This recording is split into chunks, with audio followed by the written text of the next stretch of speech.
Engine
Greetings and good time zone. I hope people are doing well today. I am tired, I have a sore throat, and we're in this hellhole. So yesterday we ended stream by Marazai putting a bug on our face that crawled up our nose and started crunching through all the flesh to my brain. So just a typical Thursday in the Coronis Rise to the Expanse. top, or get left in the dust. And then we ended up here. Lord Captain, we've received an astropathic message from Dargonus. Achilles Scalander reports a Xenos raid against a merchant ship in Gatrafal's Calamity. A new message from Master Scalander, Lord Captain. Achilles' aides have reported that the Xenos leader will be heading an attack on the Paradise World Grantis. I wonder if these are actual rumours. I always have a backup plan. Or if it's just me hearing what's going on outside. We have identified the breed of Xenos that pose this threat, the Eldari, humanity's ancient and insidious foes. I focused all my attention on investigating the attacks across your protectorate. I suspected there was something bigger behind the Xenos attacks, but...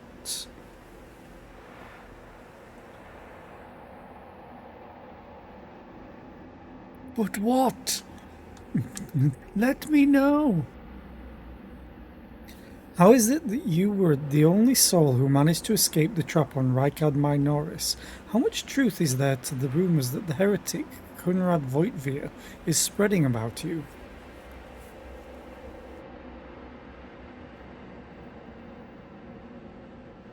Come on, Lord Inquisitor, get on with it. I am going to ignore any minor liberties that you, esteemed rogue trader, may have afforded yourself.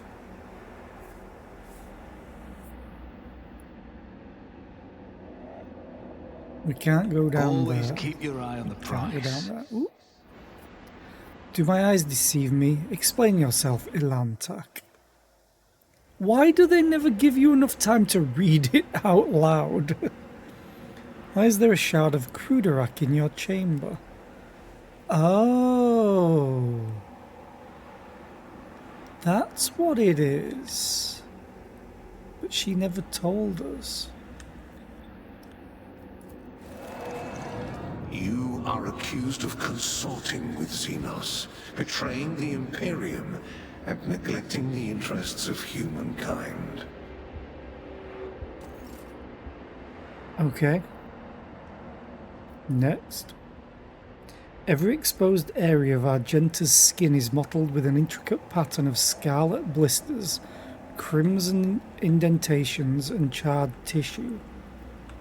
No, she's my favourite. A passing ray of light reflects off the countless tiny blades that look like they sprouted from inside Idira's body. So what's this again? Pulsating strands stretch from under Cassia's headpiece, one wrapping around her neck, while the others drain her lifeblood through her weeping eye sockets and mouth. Is there money to be made? Abelard next, maybe? Oh, Jay.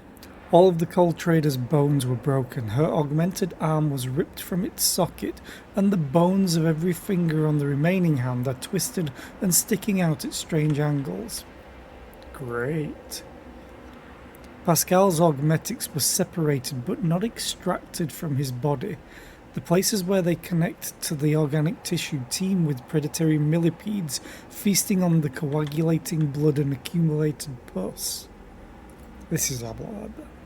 Abelard Wersarian's limbs were amputated and then sewn back onto his body with remarkable skill and precision using human tendons. Where's Heinrichs? Keep your wits about you.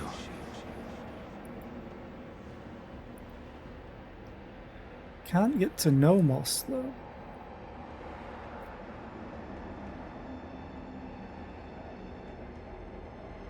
There's Heinrichs, and there's Theodora.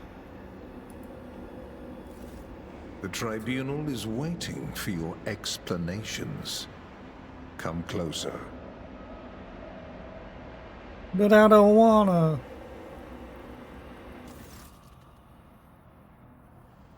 And now you don't voice act it. You voice acted that little part, but not this. And here comes our principal witness, the rogue trader himself. Heinrich gives you a cold look. If the presented evidence was not enough to convince you, his testimony will conclude this confusing case, full of oath-breaking lies and heresy. You dragged this boy into this trial and now expect someone will lend an ear to a lonely heretic's testimony? I thought better of you, Interrogator Van Callox, and was so very wrong. Lady Theodora's voice sounds even harsher and angrier than you remember. We've never heard her speak. You didn't get a voice actor. The Lord Inquisitor makes a vaguely dismissive gesture.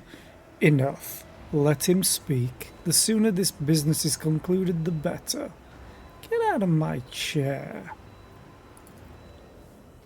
Then let us continue.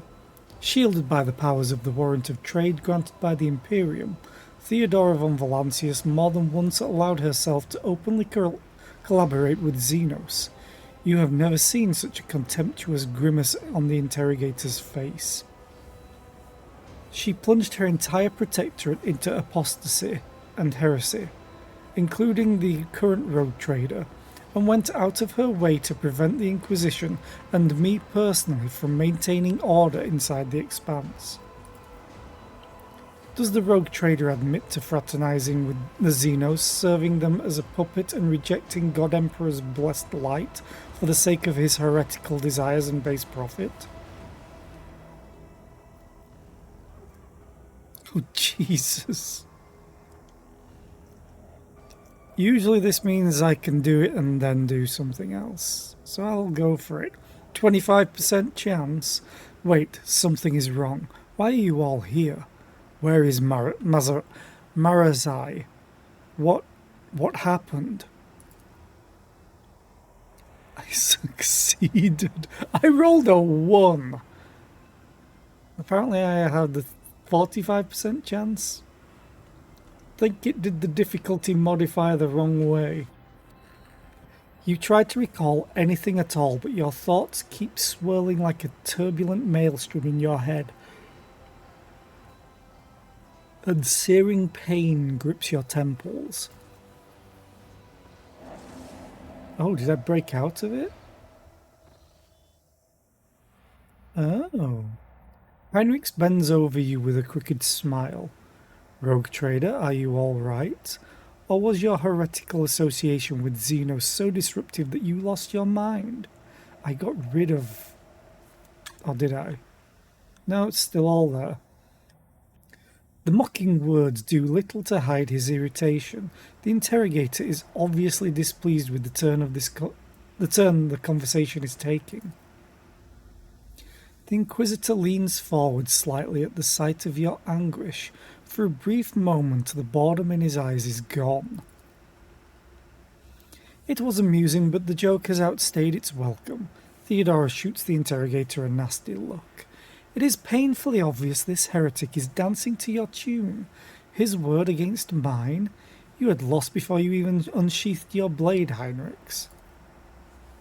You need not worry, dear Lord Captain. It was not my intention to bring up unsupported claims.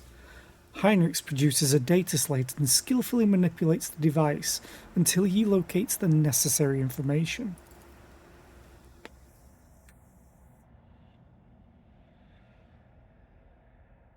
The rogue trader uncovered the crimes of the Eldari on the most important agri-world of the Von Valancius Protectorate, which feeds many Imperium colonies in the Expanse. But instead of purging the planet of the Xenos menace, he allowed the Inhumans to take refuge in the shadow of his power. They are corrupting Genusian society even as we speak, and who knows, perhaps another rebellion is not long in coming. Or will not be long in coming. The rogue trader's ties to the Drukhari, a different subspecies of Eldari, are just as obvious. Who else could help him divine the carefully prepared plans of the Drukhari if not other Drukhari? Zera von Valancius always ended up in the location of the next Drukhari raid, knowing for certain where they were going to strike.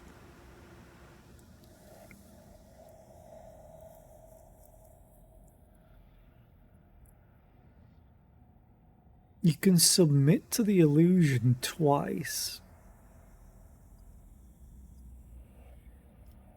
The only Xenos plan I am aware of is the one where they play foul games with my head.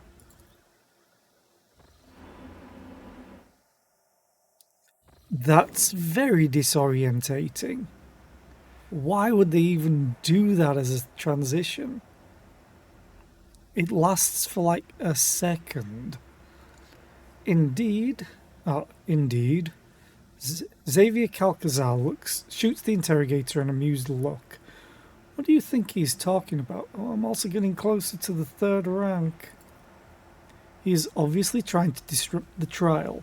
Zera, I suggest you watch your tongue and behave yourself, and perhaps, only perhaps, it will be enough to preserve your miserable life.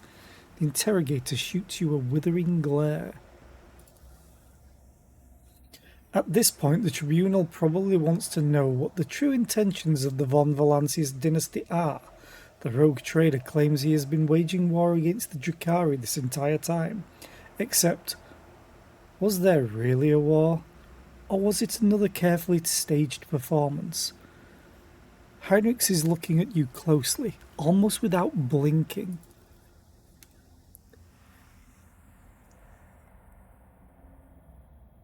Sorry, I'm just yawning. Jesus. Allow me to explain what actually happened. Zera von Valancius personally invited the Drukhari to his worlds, then used their strength and resources to sow chaos in the expanse, to gain leverage over his rivals. It is very convenient to play the victim while working with those who rob your neighbours blind and terrify the worlds that pay you tribute. How much did you profit from this, rogue trader? Did you think I would not uncover your pathetic conspiracy? Let's try it again.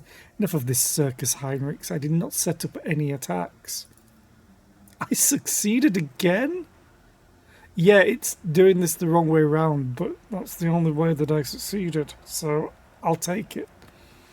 Heinrichs' face contorts monstrously, his skin stretched to the limit across the bones of his skull, his voice ringing with fury. Kai Morag, do not try to squeeze between the strands of the web, monkey. Do what you were brought here for. Are you really saying your war with the Drukhari was not a hoax? Then how did you and your foolish subjects know the coordinates of the enemy's ships every time? How did you know their targets? Do you think your expert on all things Xenos was shrewd enough to divine the carefully devised plan of the Cabal's finest?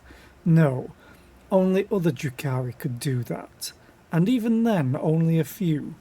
This means you were in collusion with them. Bull-headed stubbornness does not befit a man of your pedigree, rogue trader. But since you have decided to deny everything, I will summon another witness. I am sure everyone will find it interesting to explore this sordid story from another angle. Iliad silently takes a graceful step forward. If the court so desires, my speech will run like a river and wash away your doubts. I found a shard of my home in the rogue trader's chambers. An entire craft world vanished among the stars, the only clue to its fate resting in the hands of this monkey. That was when I began to suspect that he had something to do with the misfortune that had befallen my Kruderak. Do not be deceived by his breed. There is a cunning predator lurking behind the fluttering of fragile butterfly wings. The monkey before you is a bizarre amalgamation of qualities not usually inherent in his feeble species. He has mastered the mysteries of many of this war's cultures, the secrets of the universe and ancient artifacts, the fine art of war, the intricacies of deceit. All are embodied in a single monkey. however hard it may be to believe. However, the thread that bound our paths broke the moment I realized the monkey's involvement in the disappearance of my home. To flee the rogue trader, I tracked down and eliminated his chief tracker, who had pursued our kin in this part of the galaxy for many years, and thus earned clemency before this court. Okay. So Achilles did not simply vanish, you helped him disappear. When? Heinrich nods curtly. I say he had only himself to blame. An agent who cannot recognize an impending threat is useless. No, this is wrong. No court in the Imperium would ever admit the testimony of a Xenos. You are only allowed to speak when questioned, but since the rogue trader is so eager to make his voice heard, by all means do. The court is curious to know what you have gleaned from this interrogation.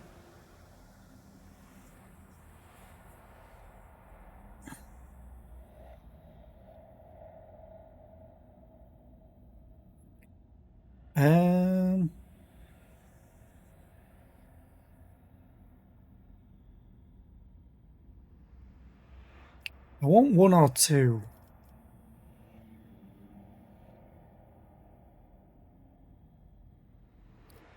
I go for two. I hope I succeeded in spoiling your little show, Marazai. All you had to do was submit, useless monkey. Trust me, you will pay for your antics 100 times over. You like jokes, do you? I will cut your filthy mouth wide open from ear to... Enough!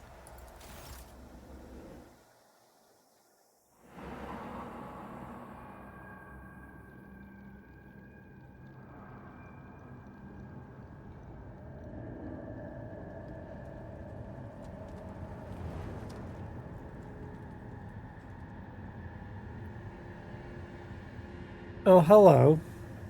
You're not Marazai. After the spell is lifted, staggering pain pierces your body, darkness clouds your vision, and nausea creeps up your throat, but the wounds you manage to forget soon remind you that you are still alive. Nazarake. Cool. Not as cool. Muffled clapping tears you from the vice of agony.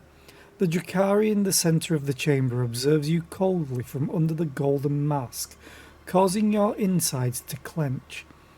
A Drakon of the cabal of the Reaving Tempest has been cast down by his own ineptitude in an attempt to take part in Thylian Icalethril. Why the words? Never did I think that my eyes were destined to behold the greatest disgrace for a Dark One, a trueborn humbled by a lowly creature before the Council of Archons. 60% chance? Look at the female Drakari. The Xenos is wearing armour encrusted with jewels and stands calmly next to the speaker.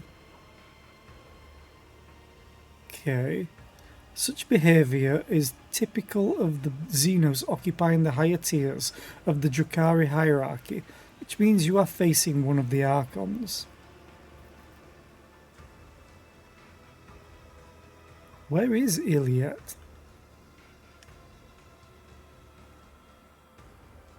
In all of this.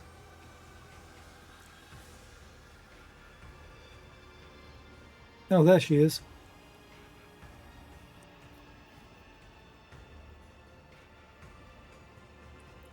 Look at Iliad. Ignore them. Iliad absorbs every word, occasionally wincing in pain and covering her weeping wounds. Her posture and gestures are full of tension, like prey cornered by a pack of predators. Iliad shrinks under the hungry stare of those around her. Look at the Drakari upon the throne. One half of his face is hidden behind a golden mask with an intimidating visage. The other half is showing a malicious sharp-toothed leer. The Xenos' elaborate armour is decorated with skulls and patches of human skin impaled on countless blades and hooks. He carries himself with authority and ease, as though he is a ruler who holds the threads of fate of all those present tightly in his grasp. Look at Marazai. There is genuine terror in Marazai's gaze, but his face remains impassive and calm. At one point he catches your eye and you can clearly see he's lusting for blood. Your blood. You try it, prick. With the greatest respect, mighty Nazrake, Archon of the Cabal of the Black Heart, first among the chosen, voice of the Overlord of the Dark City, bringer of demise, conqueror of 100 worlds. Nazrake dismisses Marazai like a bothersome fly. The Council of Archons has heard enough platitudes. Dracon Marazai and no longer wishes to slight intrigues, ruthless chill to jagged ice to Let me read it. And it doesn't even put it here.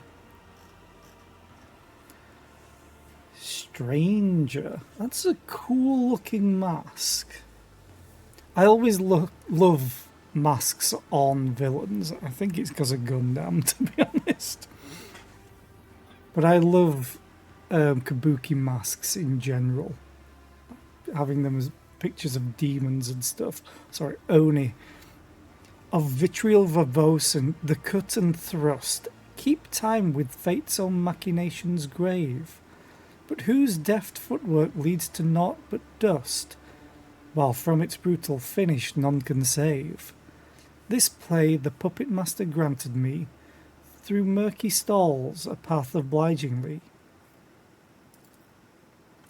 The great puppet master has Vect himself invited you to this chamber? The Archon chokes on his own words but quickly regains his composure. No matter, you may be our guest, Arabinian, but you are merely a spectator in this performance, and spectators do not belong on the stage, as you undoubtedly know. Do not interfere. The stranger presses a delicate finger to the lips of his sorrowful mask and says with a twinkle in his eye, "A shadow in the shadows will I be." Okay.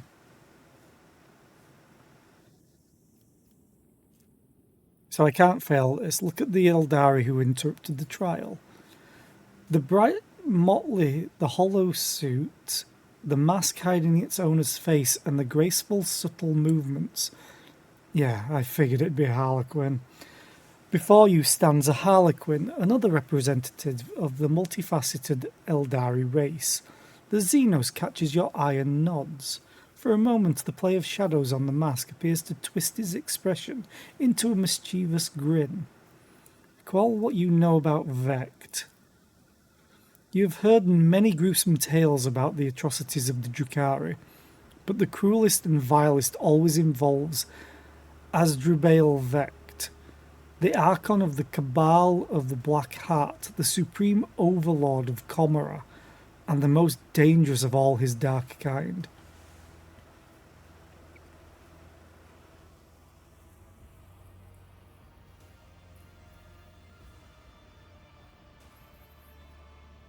I'm going to listen to the conversation, because you always want to learn more about your enemies when they're monologuing. Bleep bloop. Hi Tom, how are you today? I hope you're well. It has been a long time since the Obsidian Court last saw such an entertaining spectacle as this. The accusations flung at Archon Imaris may be serious, but I see no reason to attempt to delve into their substance. The Drukhari on the throne looks at Marazai with a hungry leer, clearly waiting for his reaction. Tired. Same, tired. It's always my answer to my parents when they ask me how I am. Then it's become a joke. It's like, how are you? Tired, tired, tired. Marazai's eyes widen, filled with astonishment and disbelief. He seems to have been certain of the outcome and did not expect what he is hearing now. His lips twist in an enraged snarl, hatred directed at the Xenos on the throne, and yet it finds no outlet under the gazes of the dozens of Drukhari in the chamber. The arena will make you answer for this insult to the court. The arena will strip you of your titles and your skin, and the contenders' blows will break your bones and your pride.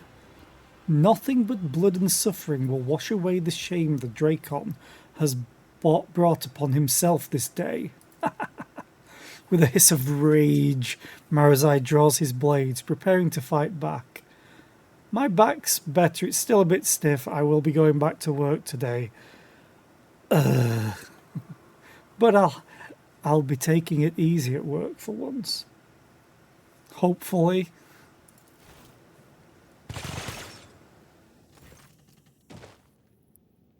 I wanted to kill Marazai. The Archon nods in satisfaction and makes an unfamiliar gesture. The guards draw closer to you. Let us return you to Imaris. The Harlequin's laughter interrupts the Archon and echoes under the vaults of the chamber in a resounding baritone. And all the masks upon their marks now stand. The slaves of vanity the spire ascends. The thief and traitor cast downward by her hand. Unbeknownst to all, their fate depends upon a lead unseen, a player green. The Harlequin leans forward and eyes you with genuine interest. Is this how you treat the hospitality of Comrade, Arabinian? The Archon angrily balls his fist, the shadow of his wrath hanging over the Eldari interloper like a thundercloud. I thought your words were worth more. You insult me by interrupting the trial again. The Xeno sweeps into a theatrical bow without taking his eyes off Nazrakai's face. You, Archon, speak a just rebuke in truth. Fate's melodies and snarls fantastic have entrapped me here, and when I heard them play, I could not keep my lips from grinning wide. Here comes the hour for shadows to retreat, to where the curtain waits to rise the laugh. With no beginning now sends forth the call.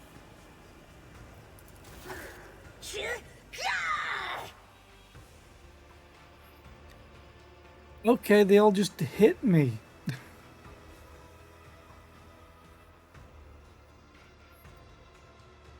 Yeah, that part of this sequence was okay.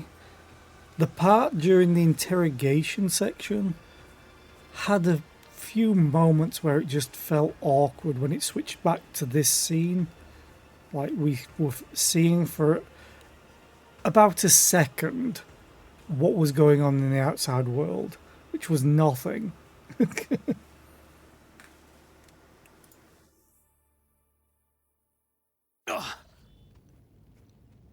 Did they throw me into a pile of bodies? Hey, the Harlequin.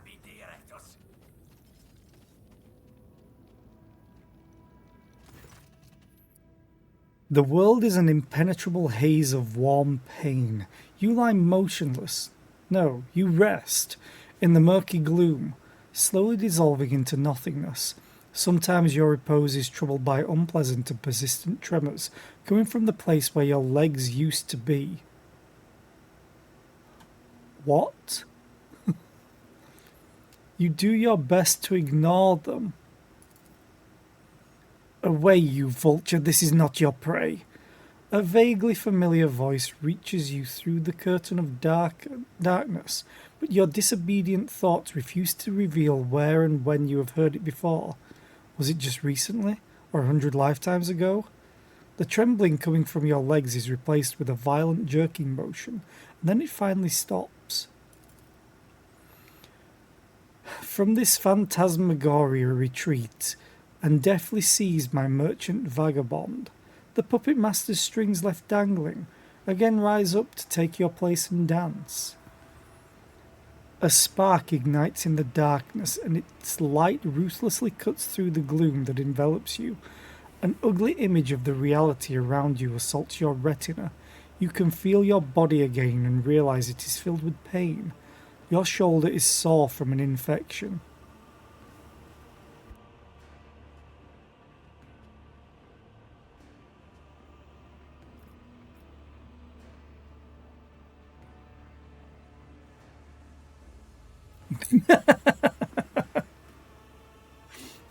Till I get a coffin, my vital status is yet to be determined. I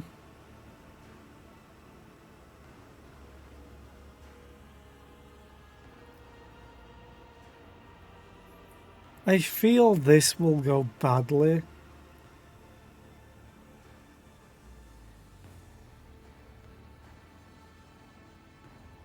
I think he'd laugh at this.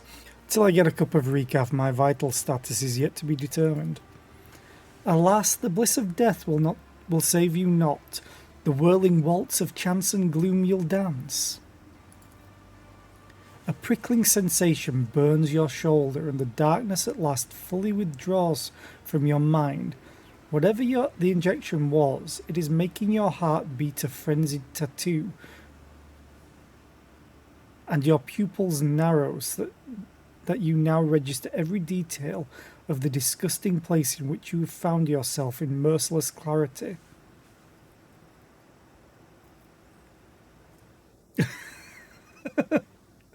I could fail this. How do I have a 10%? Feel your body.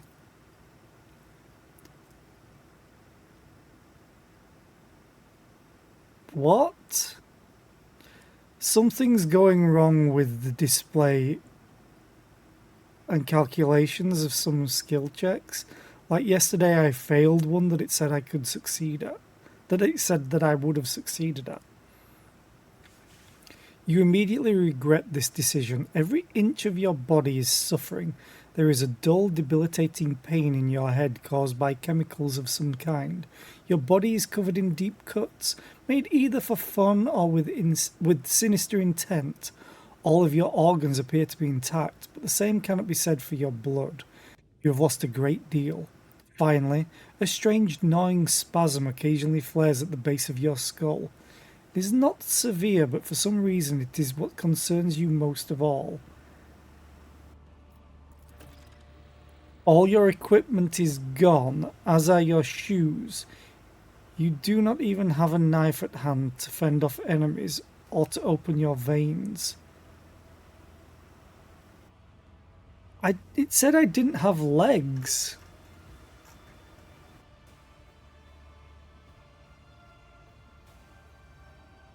Right?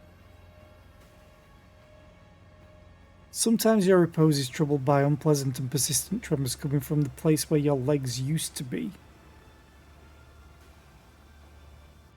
To me, that says my legs have been amputated.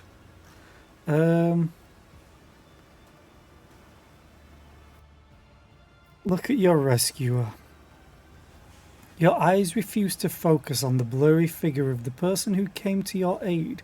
He appears to be tall, and your mind emphatically refuses to continue, for every moment of concentration causes you suffering.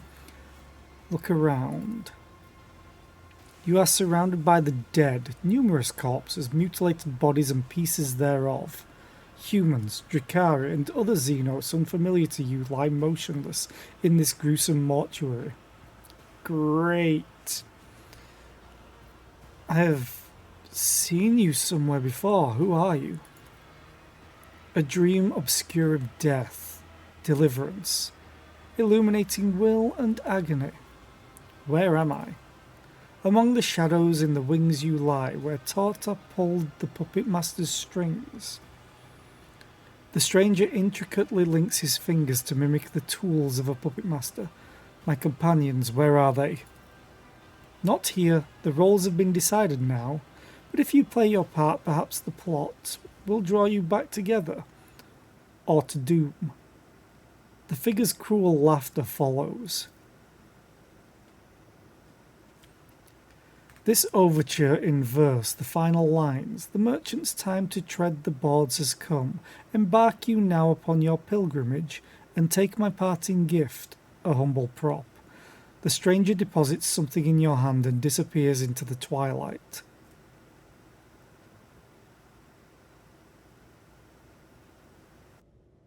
Okay. Attempt to rise. You may have commanded multiple planets and millions of lives in your former life, but in this new reality, not even your own feet will obey you. As if to punish you for your arrogance, your disobedient limbs send a sharp jolt of pain up your body. I've got to go for iconoclast. Remember all the people whose lives depend on you. Fuck 'em. At least I got the +7. You tried to resurrect the faces of your friends in your memory, but they all seem to be cloaked by an impenetrable haze. Pain prevents you from focusing on any one of them, and anger and despair start to overwhelm you. You must remember, you cannot die here. Spurred on by hopelessness, you make another attempt to get up. Your bare feet feel like they are stuffed with rags and refuse to obey. You have to draw upon all your willpower to suppress the rebellion and stand upright. The pain that engulfs your whole body immediately makes you question the wisdom of this act of defiance.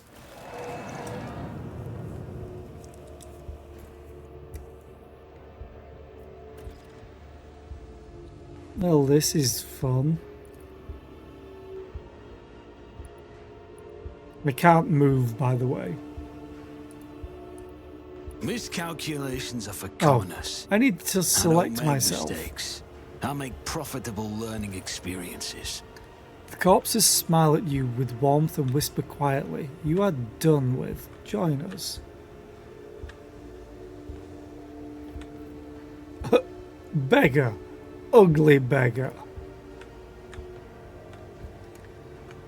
These corpses fell down here from above. You hear them whispering about the beauty of their long descent and the cruelty of the impact that broke their cold bodies. It is nigh impossible to identify this horrendous spawn dressed in rags as a human being, or rather a genetic anathema descended from human beings. The mutant's hideous appearance is complemented by brutal scars and a partially flayed face. You seem to have made an equally poor impression on the wretched beggar. He sizes you up and rasps. "You look like a grox, Pat. How are you still breathing with wounds like that?" At least I have perception. Apparently I only have 35. I must be really in pain. As you take a better look at the beggar, you notice a certain detail that is at odds with the rest of his appearance. Namely, his boots. It is not him wearing boots that catches your eye, it is the indisputable fact that these boots are yours.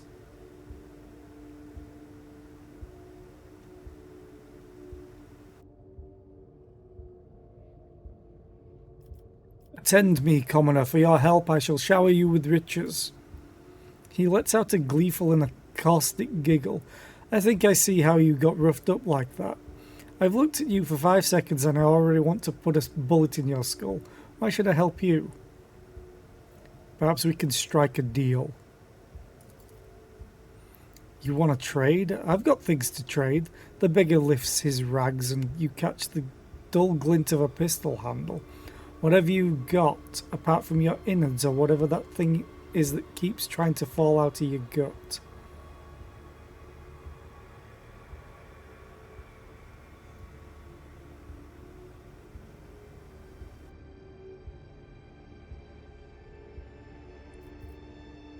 "I want my boots back."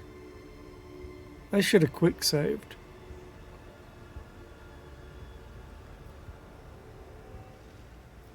I could give you this. I got one of those already, and mine's meaner than yours. 5% chance, if you say so. Bring more interesting goods next time. Then again, I look at you and I don't think we'll be meeting again. Okay, I figured that a trade between two beggars would laugh.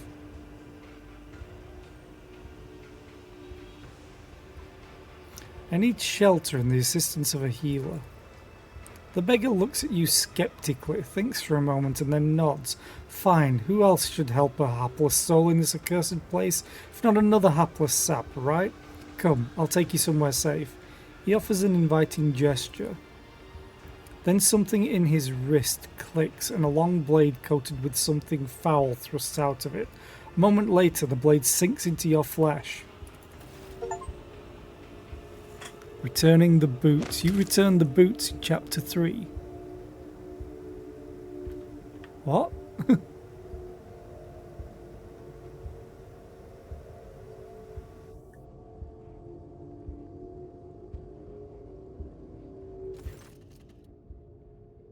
You do not feel any pain, not yet at least. You merely watch in surprise as a spray of crimson flies through the air. You do not know when your hand sees the beggar's throat. Your fingers clench around it on their own. The mutant's eyes go wide and a rattle escapes his reeking mouth. He dies before he can wound you again. You force yourself to release the grip on his crushed larynx. The pain finally reaches you through the veil of adrenaline, but the sensation is hardly shocking. What is another wound to you when your body is already suffering from 100 like it? I'm sorry. You returned the boots. I wouldn't say that's returning the boots. Oh, wait. Oh, I hate it when games do this. Such bullshit, honestly. They take off all of your gear.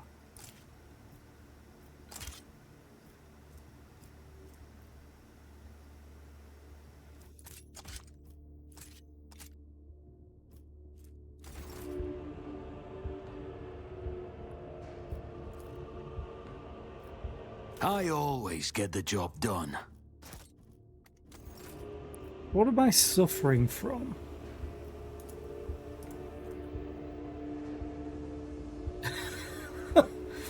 A lot is what I'm suffering from. 100 wounds, fresh injury, deformed bones, darkened eye and hamstrung. Strength 1, agility 1. Perception has just been completely gutted. What am I picking up anyway?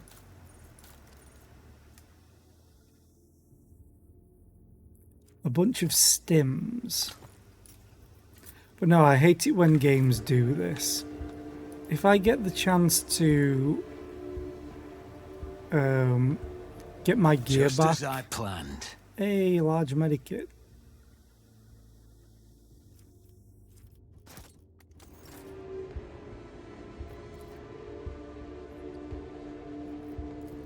Blasted Voitvir, he killed your people, tore down your banner and replaced it with his heretical rag. Rushnot Dordal. Yeah, it feels like terrible design, honestly. Don't touch that, that's my corpse.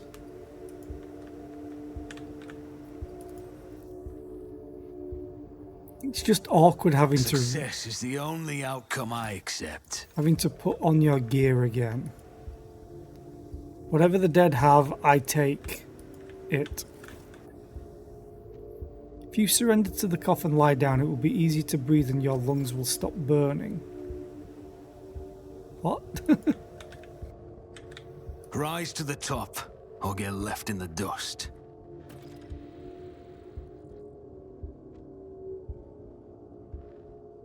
Don't touch that, that's my corpse. What a peculiar thing. Wait. What's a peculiar thing?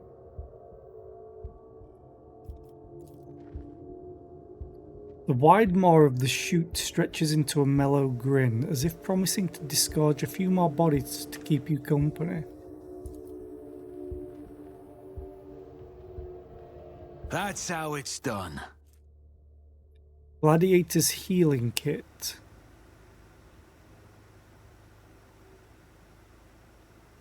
One old injury. I don't have any old injuries, I only have fresh. I have fresh injuries and traumas.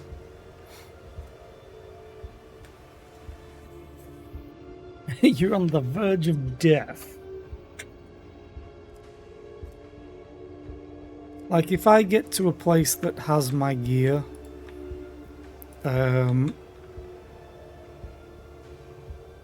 Just as I planned. and it re-equips it, fair enough. If I have to manually equip it, it's terrible design. It always is. This is intriguing. I always get the job done. I should probably quick save after doing this.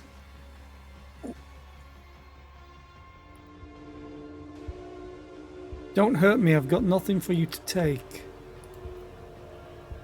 Okay. Your wounds barely hurt at all, and your body feels surprisingly light. What do we have here?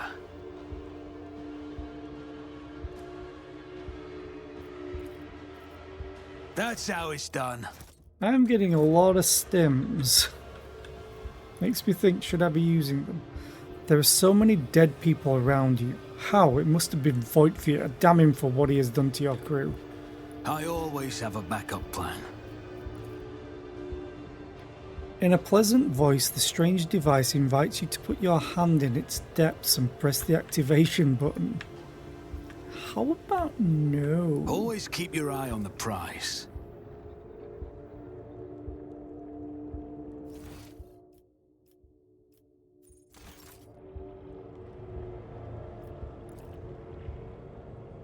An enormous eye stares at you through the glowing portal. Or rather, the portal is the eye of something enormous, and it's more patiently waiting for you to step inside. Yeah, I'm not going to do that. I always keep my options open.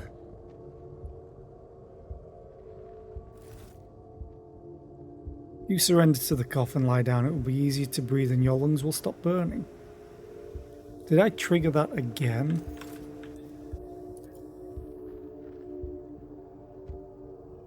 Failure is just a temporary setback. I failed. And it won't show me the result of my roll. Keep your wits about you. You fool, do you have a death wish? That's why they came here, to gut people like us.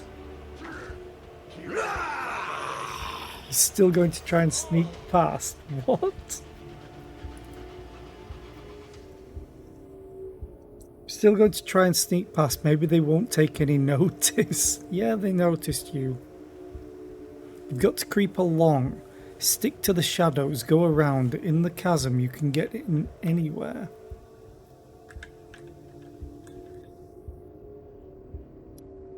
Okay.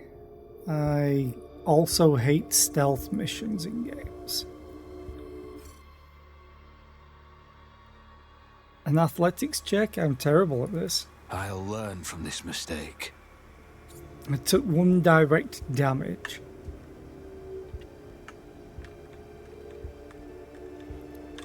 The thing is, I can't see, like, their view range.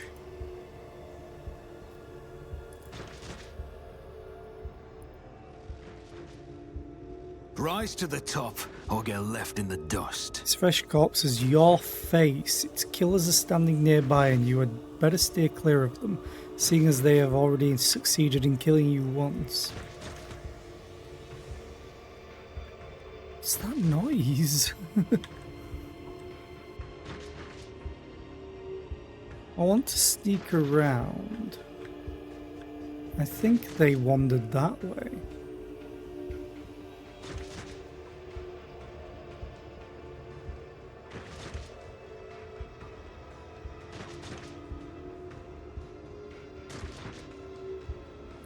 just watch them a moment.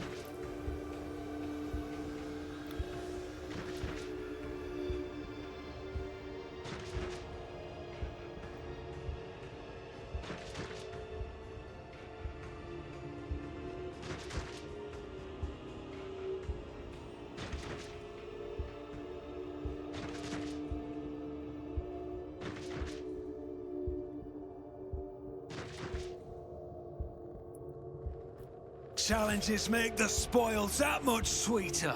Yet Oh, another I'm- monkey to play with. Dead.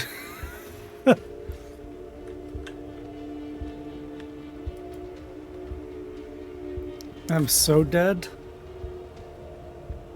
It's my turn at least. Okay. I'll see to it personally.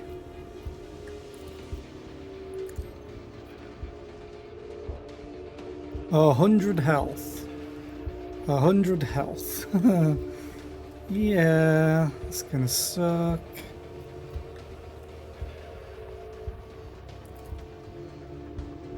On it.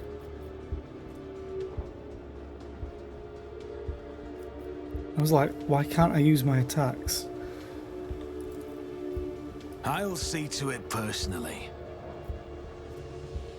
Wait, why do you take 2 AP now?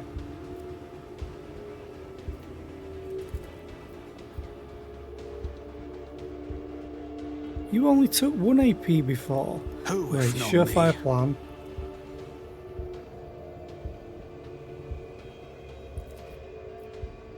It's as good as done.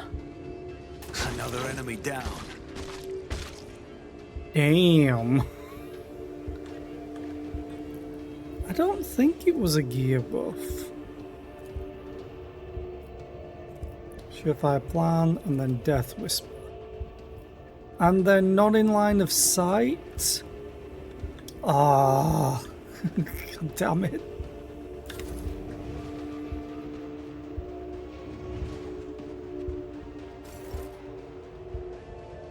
You're in line of sight, you're not. I don't need luck. I have strategy.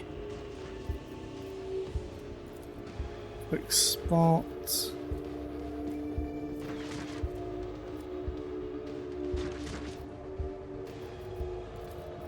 On it. Analyze.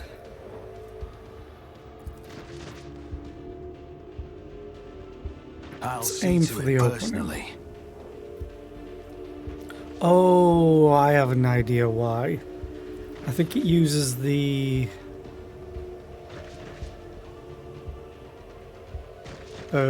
cost of the basic thing, and this is just a burst. Doesn't have a single shot attack.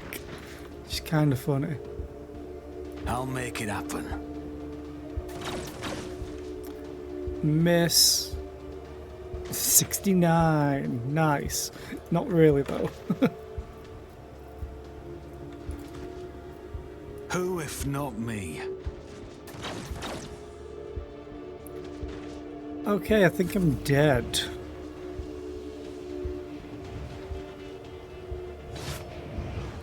Ow. Didn't flinch. Ow. Jesus. Oh. I didn't realise I had skin patches because they look exactly like the stims. Yeah, that kind of sucks. At least the opening's on the right spot, and pistols can be used in melee.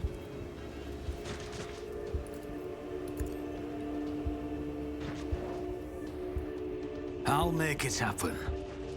But I think I might be dead anyway.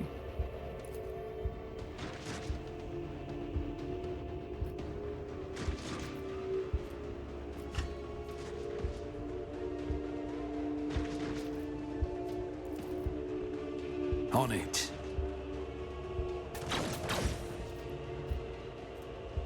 Accuracy's currently terrible. I'll see to it personally. I'll show you the real pain. Yeah, I think I'm dead though.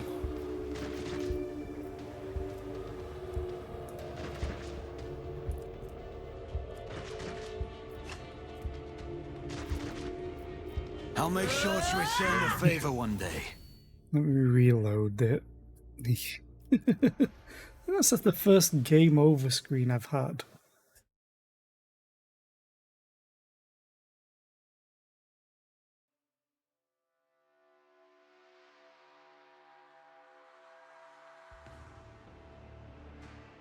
Oh, and I completely missed the ad break in progress. Failure is just a temporary setback.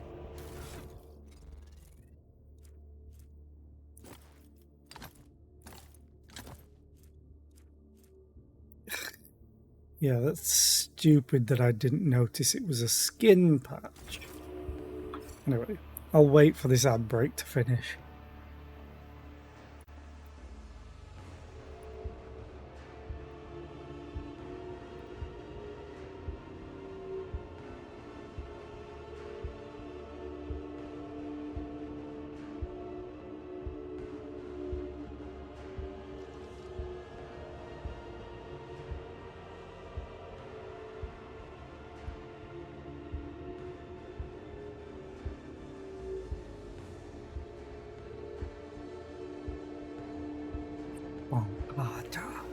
Silly monkey. Yes, I am a silly monkey. I know how to take risks.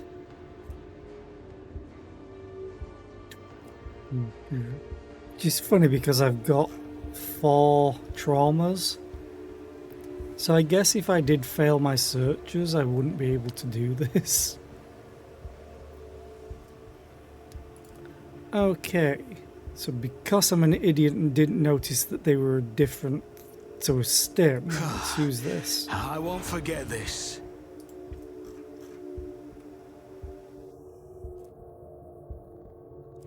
Did it even work? I'll make sure to return the favor one day.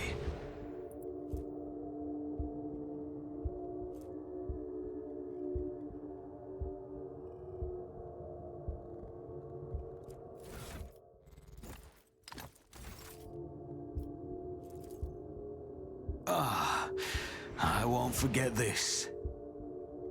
No, That's so weird. These should be traumas, but I guess they're not.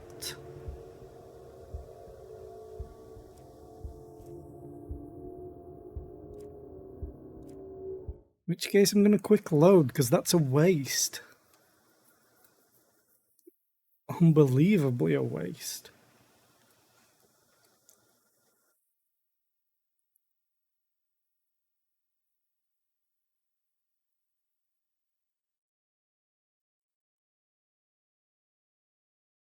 It's stuff like that that's a case of...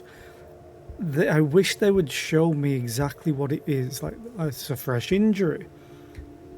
It should have its own little thing saying it's an injury. And this should be like, it's a trauma, or it's not a trauma.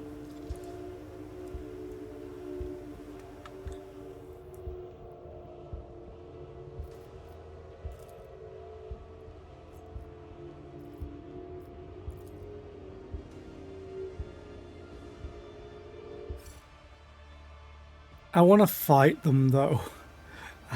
I don't do stealth. Hey. Your kind has no right to exist. I can hear your pulse, little thing. Oh, that's a warrior. It's as good as done. Warriors. Who, if not me?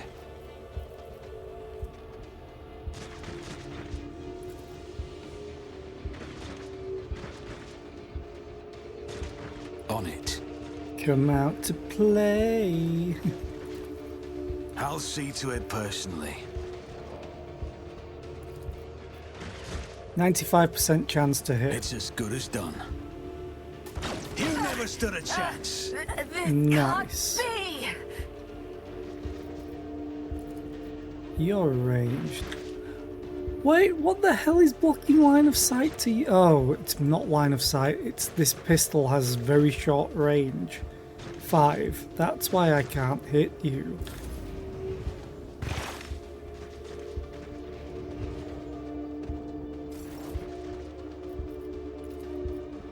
I'll see to it personally. 59% chance to hit.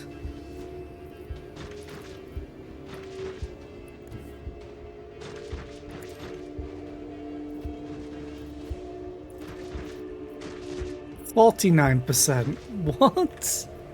How is it getting lower? For me moving. I'll make it Oh. happen. Because I had perfect spot on. Yeah, 56%. Aim for the opening. On it. Killing edge. It's as good as done. Your end was inevitable. Nice. You're out of range. Great. Which means you're probably going to shoot me to death. You missed. Awesome.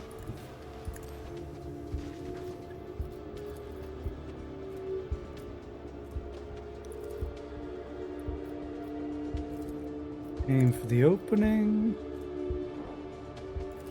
Analyze. I'll Surefire see to it personally. Killing edge. I'll make it happen.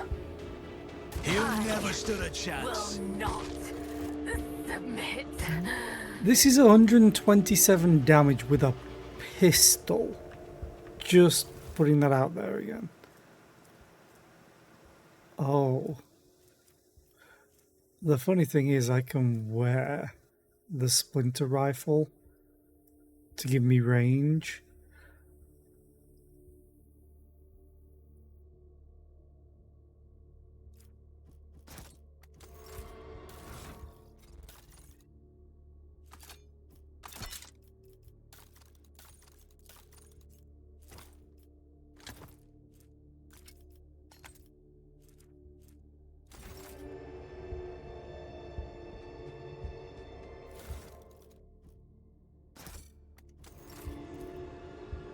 Okay, quick save. I like it how I'm still adding stuff to cargo, by the way. Let us not dawdle. Wait.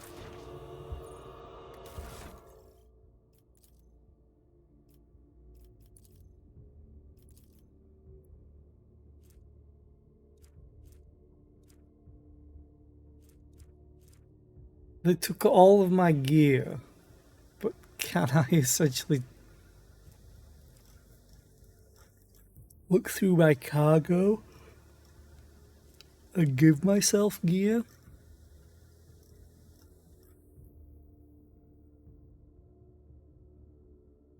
Give myself people!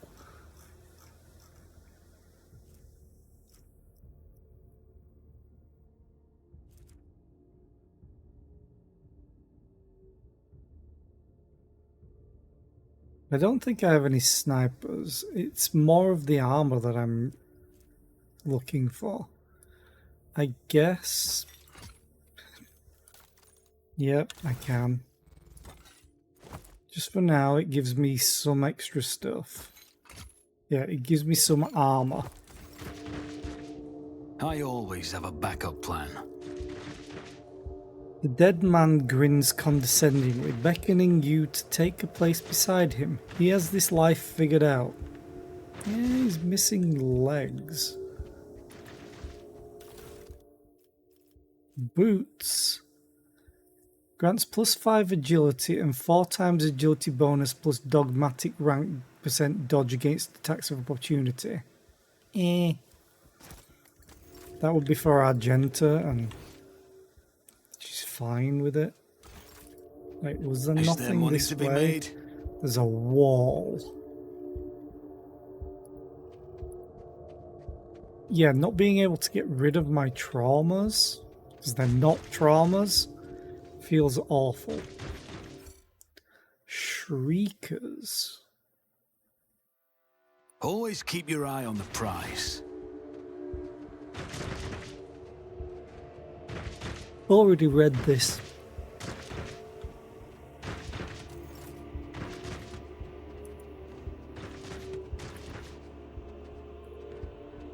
What was that?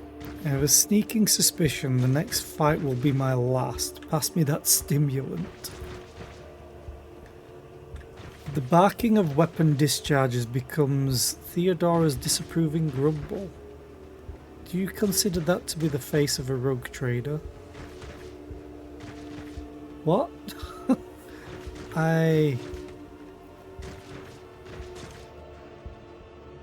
What? Malice deserves credit for giving us something to do other than count the hours before our deaths. Your brave enforcers spend their every waking moment training. After all, Voitvia could return at any moment and try to take over your ship again. It makes me think we're I always still keep my options open. in that dream world thing. To the pit. How do I get here then?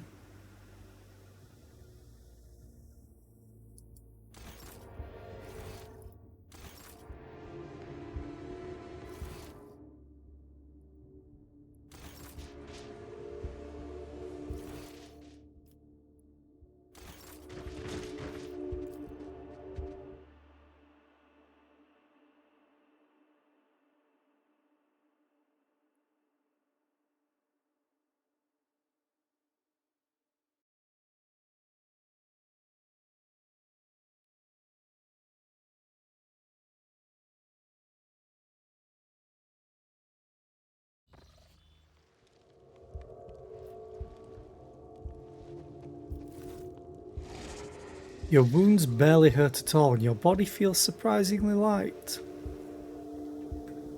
Makes me think that I'm still in that mindscape thing. I still have all of these. Malice.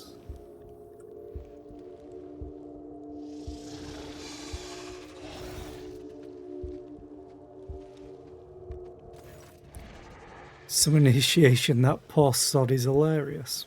What?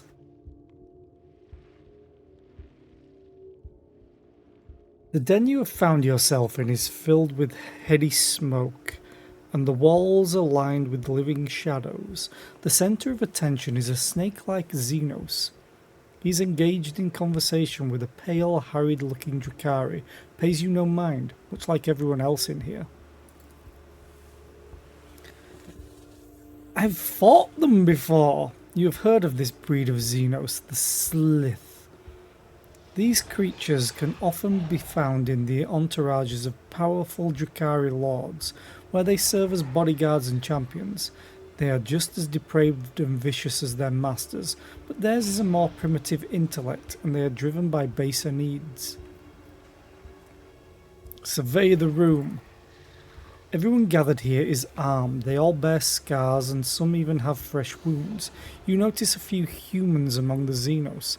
They clamour in a mishmash of tongues, and their laughter rings with lunacy and bloodlust. The air is thick with an all-pervading sense of doom. Your trained eye does not fail to notice that virtually everyone in this place is under the influence of some substance or other, and powerful ones at that. It seems you have wound up in the narcotics den. Observe the scaled Xenos. The leader of this gang is powerfully built. His scaled hide is reinforced with engraved metal in several spots. His long tail coils around and around as his snake-like head sways gently from side to side. The Xenos is enjoying a state of blissful relaxation. His companion, the gaunt Drukhari, is looking at him obsequiously. Her entire body is adorned with hundreds of embedded steel beads and thousands of red injector marks. Address the leader. May we speak? The snake-like Xenos either fails to notice your presence or is simply ignoring you. Iridescent eyelid membranes slide over his eyes, momentarily shuttering them. no doubt a telling look among his kind. Without deigning to look at you, the cadaverous Drakari mutters, "Malice wants you to disappear, pathetic whelp."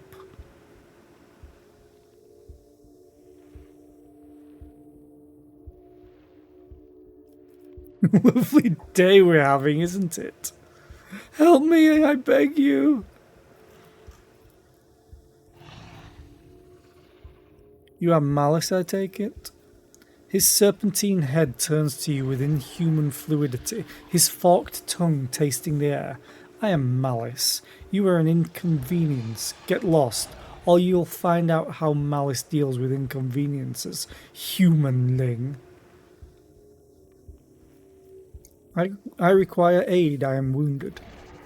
What makes you think I care? No, don't answer. I don't care what makes you think that. I can pay you handsomely for your assistance.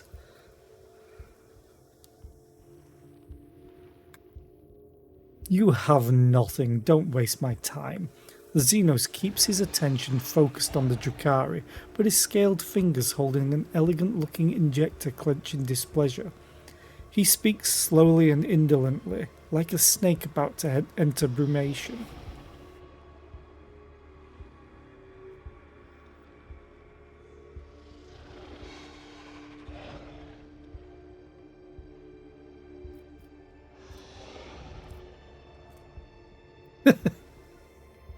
A 0% chance.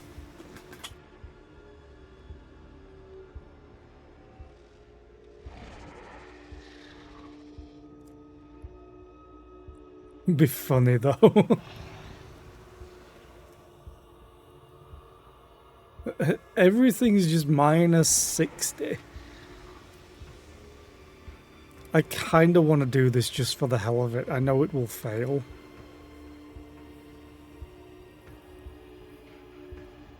Shoot the Drakari in the head. Is there a problem with your hearing? I come to you with the business proposition.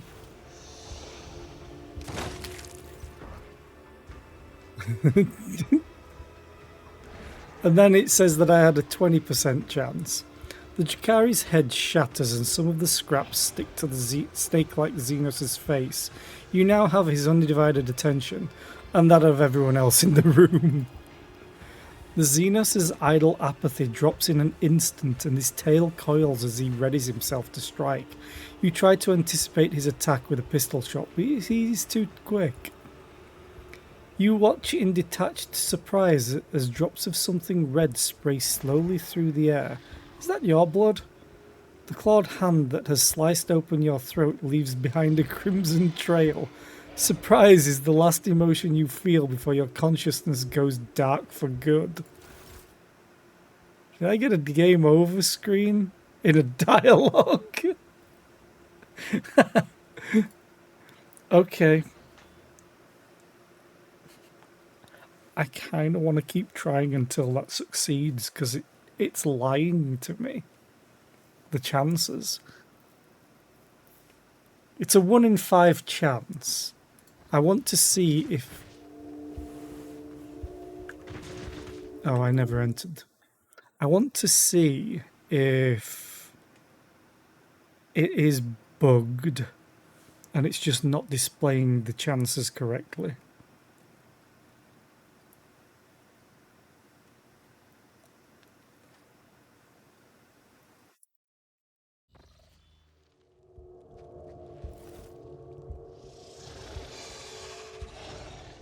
Yep.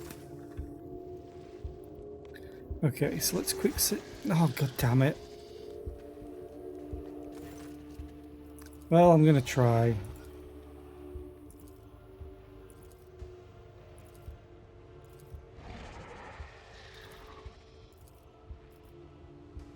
Pay you handsomely for your assistance.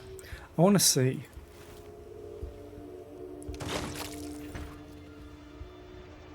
Because this is saying 20%. Then I die again.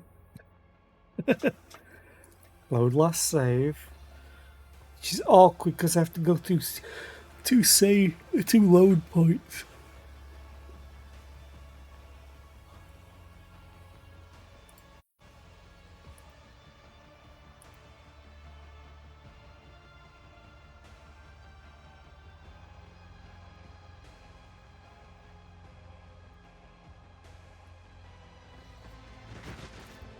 This time, I'm going to quick save immediately.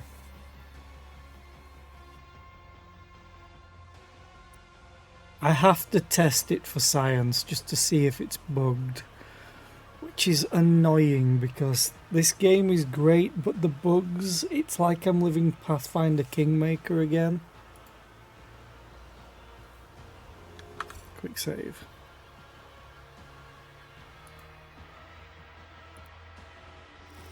And we get that. Now if I quick save.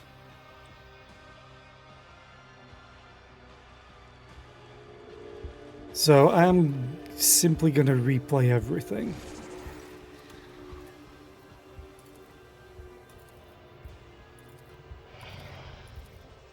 The way that I did it.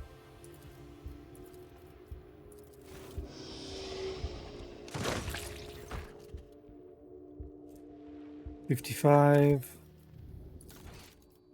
Load the quick save because I failed. I'd rather just not get the grey screen.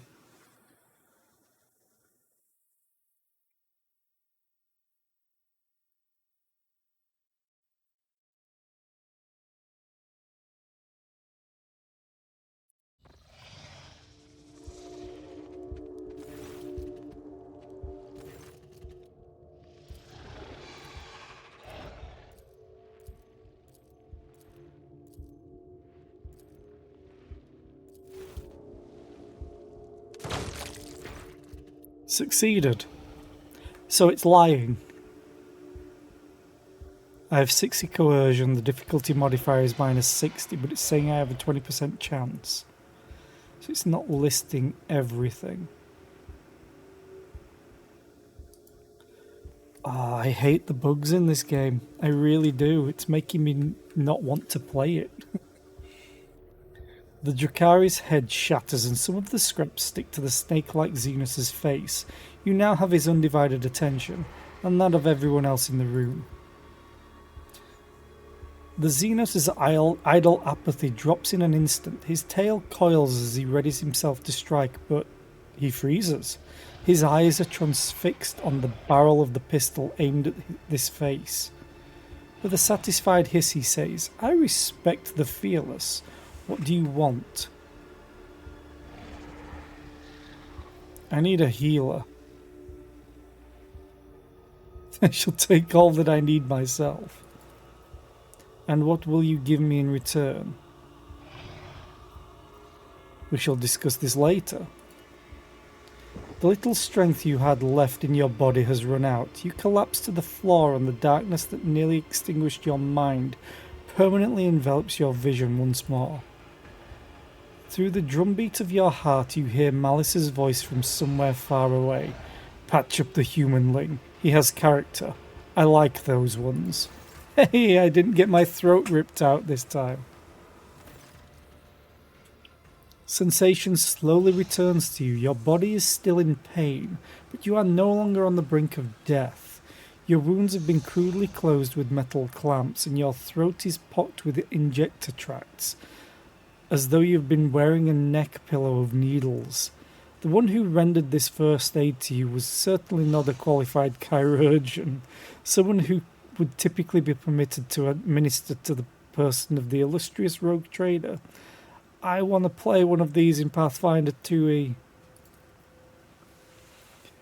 It looks like you're back with us. I don't know whether to offer my congratulations or commiserations. The scaled Xenos looks at you without the slightest deference. "I owe you. What is your price?"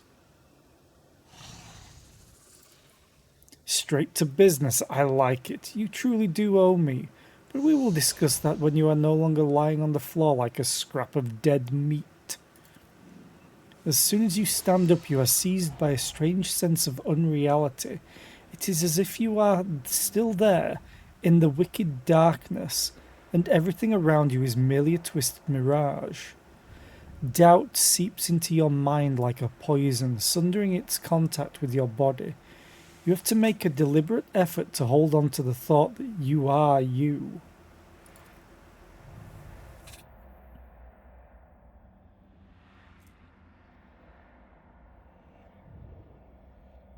Okay.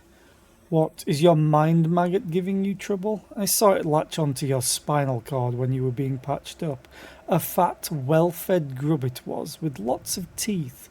It's dying now, they have a short lifespan, and that means its poison is especially toxic. You'll lose touch with reality from time to time, and when the mind maggot dies, the final dose of poison will make you think your body is not your body at all. And then your heart will just stop beating. Great! I could have pulled that thing out of you, of course, but I thought, why should I? Consider it a guarantee of your gratitude toward me. When you've earned your healing, I'll release you from it. The lipless mouth stretches into a bloodthirsty grin. Who are you? I am Malice, and the rabble you see are my shriekers. We are gladiators, the bleeding meat of the fatal thirst's combat arena. We are the beasts who go out there to kill and to die in glorious deaths for the entertainment of the Dark City, and this den is our pleasure ground. Where am I? The snake-like Xenos hisses in satisfaction. Comora, the Dark City, the underside of existence, the realm of the Drakari. You heard of it, humanling? Why did you decide to help me in the end? You are a cocky whelp, but feeble like all members of your race. Your cockiness has not got you killed yet, which means you must be someone important, and you might be useful. What is a mind maggot? A kind of translucent slug. It is a parasite that can only be found on this side of reality. Mind maggots feed on your memory and they inject toxic hallucinations into your mind to stop you resisting. Drakari can train these creatures and use them to show their victims devious mirages. What do you want from me? Kill for me. Go into the mangled sector and find a freak called the Commissar, one of your kind, and spill his guts for me. Do that and you will earn my favour. And in the chasm, that counts for a lot. Who is this Commissar? A prisoner of the Drakari who thinks too highly of himself. Instead of dying in the arena without any fuss, he is hiding, gathering other slaves of your race around him, and making pathetic plans to get his revenge. And many of your kind are listening to him. See how few humanling shriekers that there are? They used to all come to me, but now they listen to the Commissar and no longer come. The Mangled Sector? What an off-putting name. It's an off-putting place. It's the base of the spire in which we live. Comora is stitched together from scraps of various dimensions, and in the Mangled Sector the seams are starting to rip. Space is collapsing in on itself, and entropic radiation is off the scale, spawning all kinds of abominations. And the sector itself is slowly but surely turning into nothing.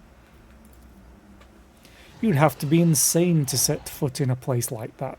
Insane or an outcast like the Commissar, hiding from the hunt. Or you. Why do you want me to do it? I don't want to drag my whole gang into the Mangled Sector. The place will kill off 3 times more fighters than the Commissar's crew will. That means I need to send in an assassin. The Commissar's fighters know my shriekers, but nobody knows you. And besides, you don't have a choice, which means you'll see it through to the end. I'm going to need a more serious weapon.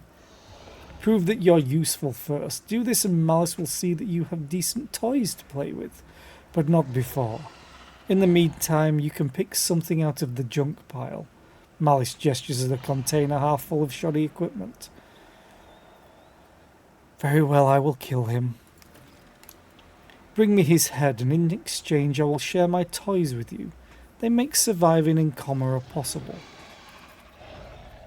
And if you think of lying to me and running, when you're not on the street, look out for a humanling dressed in red with a cog on his chest and a face full of misery.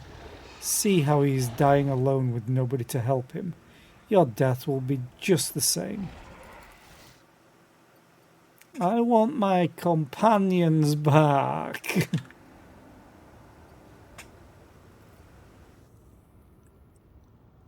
Rise to the top, or get left in the dust. He failed. Great. The gruesome blow has caved in the gladiator's skull, but surprisingly he's still alive. Oof. Keep your wits about you. There's clearly a ladder here. I should be able to go down here.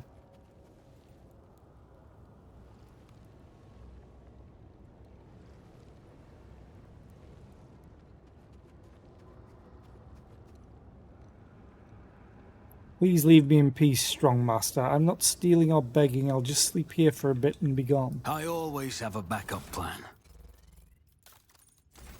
So it mentioned...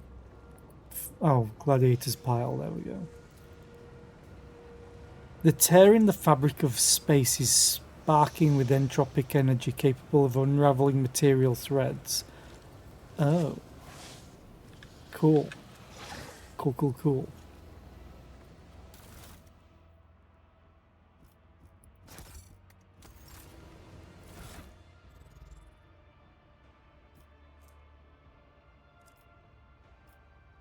What do we have?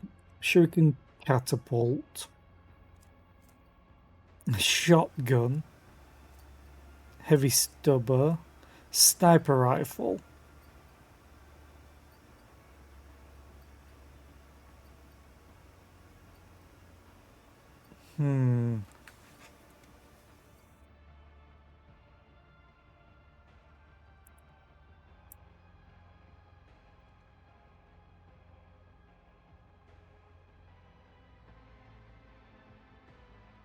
I'd like a long las. Ooh. Speaking of a long las, this beggar's weapon does insane damage. Like, holy shit. But I want something with a good rate of fire, and then I also have the burst option.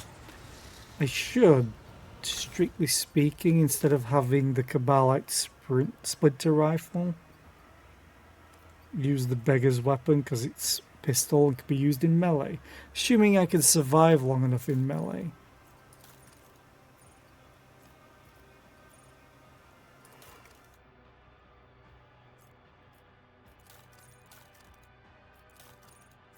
They literally took everything from me, even all my key items.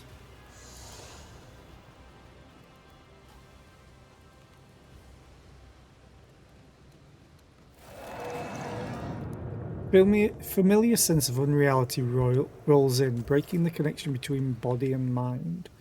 Okay, Is there money to be made? To leave.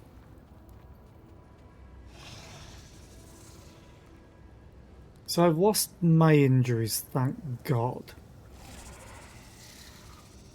But why did I only have that Medicae level? Hi, Malice. Humanling, relax with us, take a stimulant and enjoy yourself. If I'm to kill the commissar, I will require decent equipment. If I gave you that, it would all be too easy for you. When you leave, I'll enjoy wondering if next time I see you, it'll be in one piece or several. Don't spoil my fun. Some questions. Ask away, humanling, but try not to bore me with your chatter. Tell me about your kind. The Slith? My kind were a greedy people. We always wanted more, and that's why we were rapacious and indomitable. Nothing could sate our growing appetite. We could have conquered half the universe if we'd needed to. The bonds that held us together fell away, replaced by more beneficial and attractive alliances, and my kind scattered. Some called it the fall of our civilization. They did not understand the realization we had come to. That no one needs other people. All you need is yourself. Why are you called Malice as I yawn?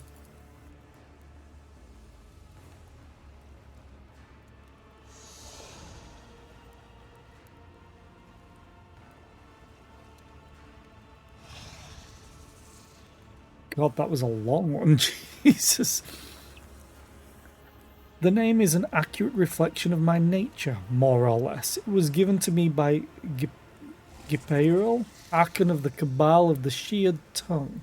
He was a competent master and he knew his servants well, which is why he didn't trust any of them, and gave me the honour of guarding him. The Archon liked to watch me savage the assassins sent to kill him, and he named me Malice. I fended off 100 attempts on Gipaeril's life, and only once was I too slow, but that was enough to lose my employer, and now I'm here. What are the Shriekers, a gang of criminals? Criminal. In Comora, the word sounds like a joke. The Shriekers are a gang of the doomed. They live in expectation of their inevitable death in the arena, and that death makes a lot more sense than all the other deaths on offer in the Dark City. We are gladiators. We go into the arena to rip helpless meat to shreds. Then we become the helpless meat ourselves. When the end is predetermined, and in the spires it's always predetermined, you start to see death in more simple terms. You stop being afraid of it and you learn to enjoy it. We are a gang of people who enjoy life.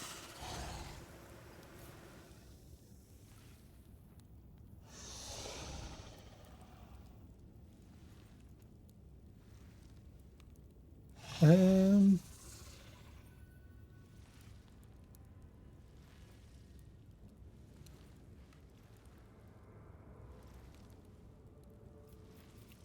Two or three, actually.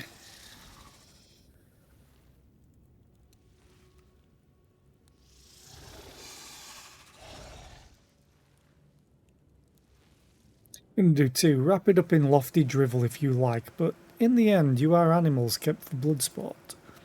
The snake laughs and leans toward you. That's what you think. Yes, they're just livestock, but I'm the shepherd who gathers them into a herd, so the homunculus' servants don't have to trouble themselves running all over the chasm catching meat for the arena. I want to know more about the arena. The arena is the giver of life in Comora. Without the psychic sustenance created by pain and suffering, the masses of the Dark City would die off. It's just how they are made.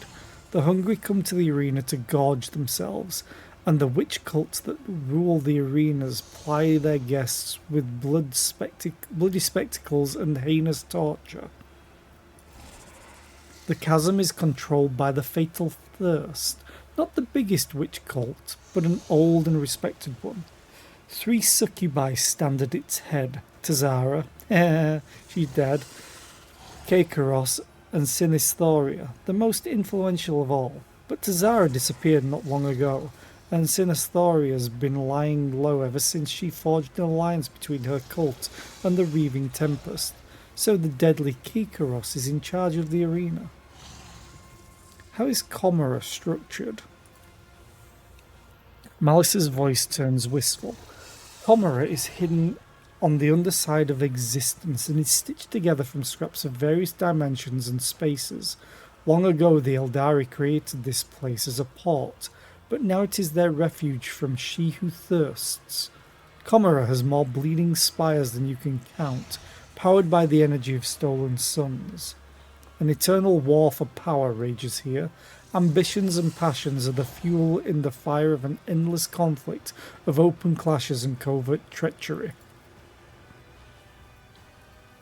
The tops of the spires are the domain of the Cabal Archons, and reigning over all is Asdrubael Vect, the supreme overlord of the Cabal of the Black Heart. You will see them, the ruling elite, when you die in the arena, and they will feed on your suffering and gain new youth through it. They seem eternal, they live so long, but they will die one day. Comora itself will die. It has been dying for thousands of years already, disintegrating at its foundation. Nothing in this world is eternal. Where exactly are we in Comora? This is the chasm, the place where those destined for the arena of the witch cult of the Fatal Thirst eke out their existence. It's also where the homunculus' cast-offs end up. Tervantius from the Coven of the Baleful Thorn. He has his own little nook where he conducts his experiments. The chasm is endless source of raw material for his work, and the best results are destined for the Cabal, the Reaving Tempest, the patron of the witch cult and of Tavantius in particular. Why do you think I wound up here? I couldn't care less why you're here. My guess is you were dumped. The chasm is a cesspit. Everything gets thrown in here. Rubbish, bodies, prisoners. It all simmers together until the Drukhari masters fish out whatever they need from the pot. Fighters, entertainment, living flesh. I have no more questions. I have some more questions. Must take my leave. In Comera, unnecessary questions can kill you quicker than a blade. Always keep your eye on the prize.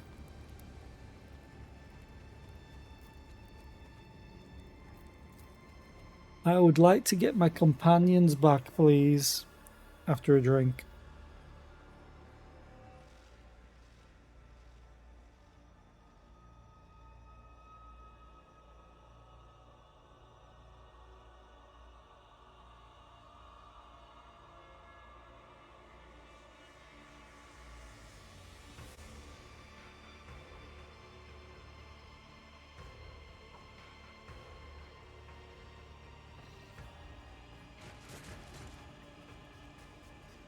Okay. Oh, we're back up here. Goodness. Oh no, this is different, I think. No, we're back up here. A flash of searing pain causes the contents of your skull to burst into flames. Great! I have a nose for profit and a taste for adventure.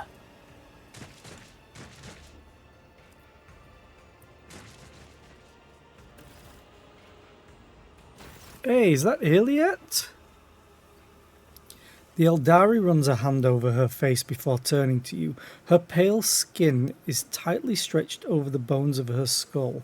Her eyes have lost their glimmer, and her neck is buckled under an unseen burden, and yet you still recognize her. Iliet Lenavis, your former companion and the reason for your imprisonment inside these dark walls. Iliet glances at you, her eyes widening slightly, but that is the only change you detect in her tense expression. Whatever emotions she may be feeling, she's suppressing them well. Hilantak?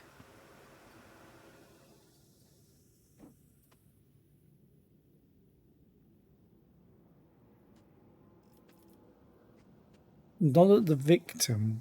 What are you doing? Learning, mastering that which will bring me closer to my roots.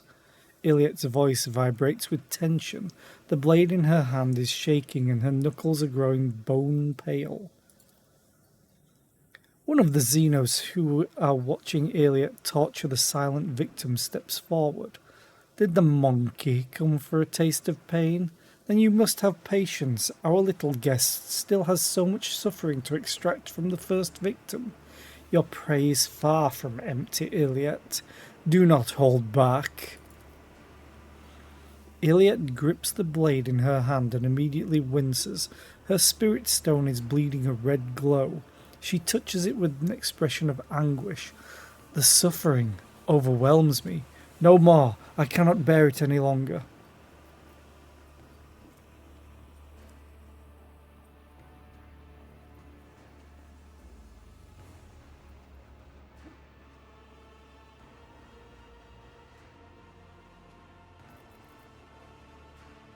I'm just going to rip the blade out of Iliet's hands and kill the Drukhari who just spoke. Iliet is mine. You cannot have her.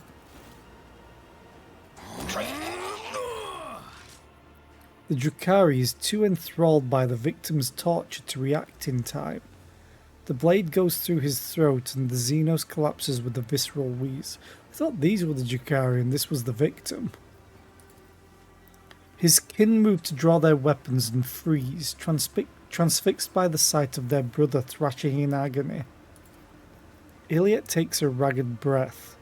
From the Dark One's toy to a monkey's property, my path shows me no mercy, Alantak. Tell me, will your heart find the strength and resolve it takes to forgive me, to allow me to share the journey with you once more?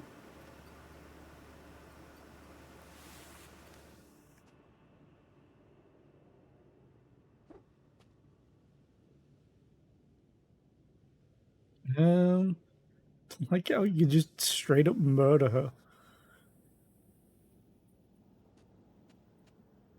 Your reasons make no difference to me, I forgive you. Ilantak, your generosity both shames and sublimes me, for its light carries my soul over the grime of my own deeds. Her reply, grateful and soft, is barely audible. And now let us walk away from the nightmares that reach their stings into the darkest recesses of my hurting soul. As they run away, I have someone else in my party who's probably better geared than me. I take it back. She has no gear. I hate it when games do this. Ah! Oh god, it... No, I want the long las. It literally put the blade in my hand. Games, can you stop doing this? It's so fucking annoying.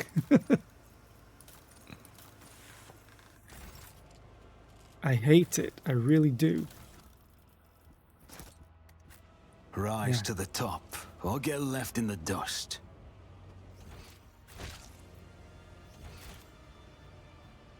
Wait, what?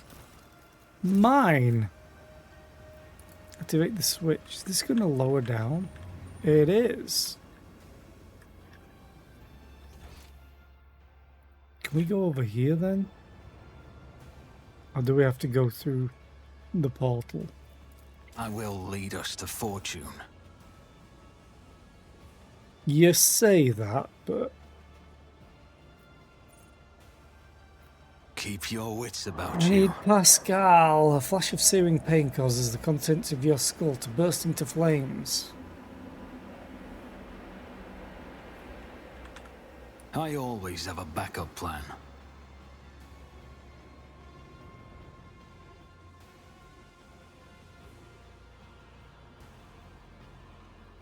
Everything is tech use 40. Portal to the arena. Okay. I need to get Pascal. I want my tech use back. I'm going to show patience and wait until I can hopefully find him. I'm hoping that it's just the party that I had. A familiar sense of unreality rolls in, breaking the connection between body and mind.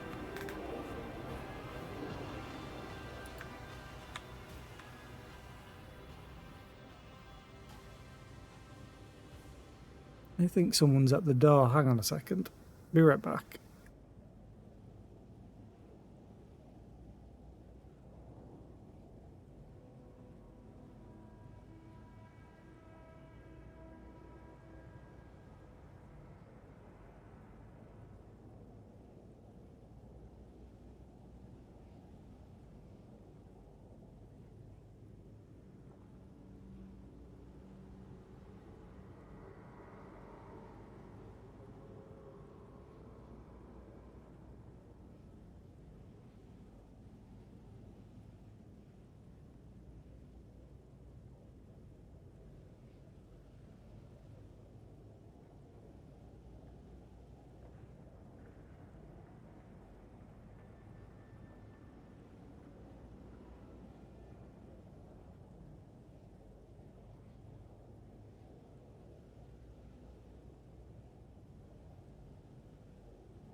Okay, I'm back. It was a delivery from my neighbour, and they're not in, so I always take them.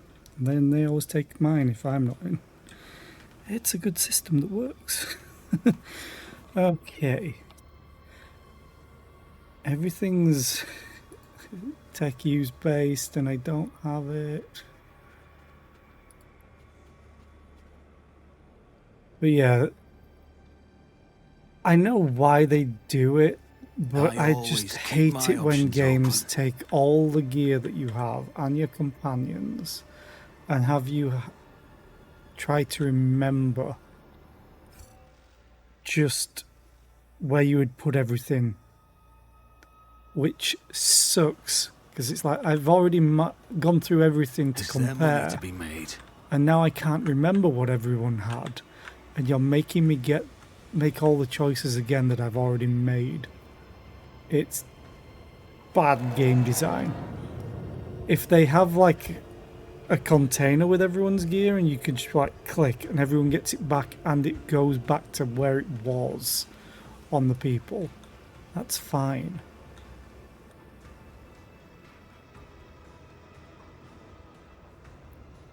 But just having me do Always it keep your eye on the manually is price.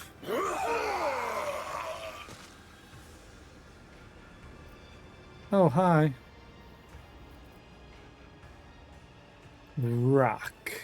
Not this way, meat. Okay, let's go and loot.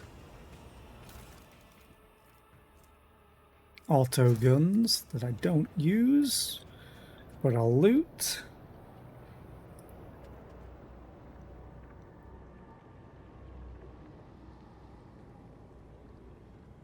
I'm guessing I have to activate the switch to be able to get to this. Okay, fine.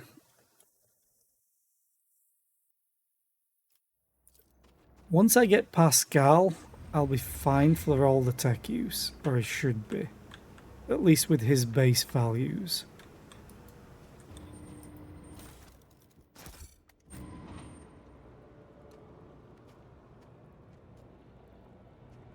There's an ugly beggar again? This profane device is designed to set the elevator into motion. Only when wretched victims die inside the device. What?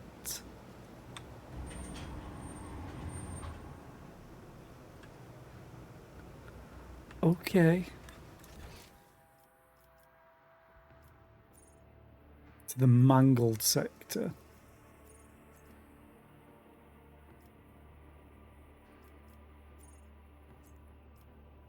Okay.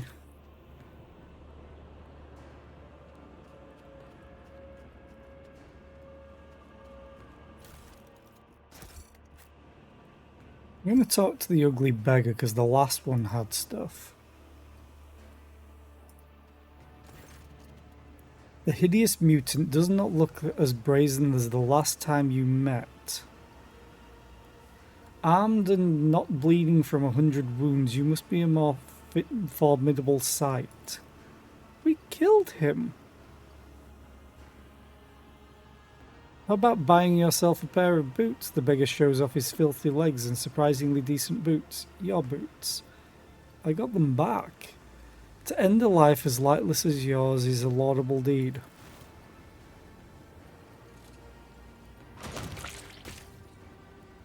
It's the second time we've killed him. The beggar refuses to die easily. He is desperately clinging to his life, choking on his own blood. Eventually, his protracted agony reaches its end. Oh, he got his weapon again.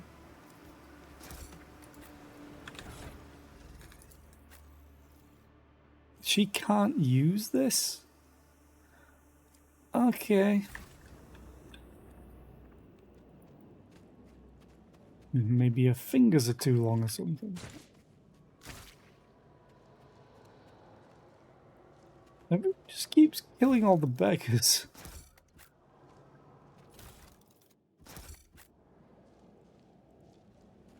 Rush not dawdle.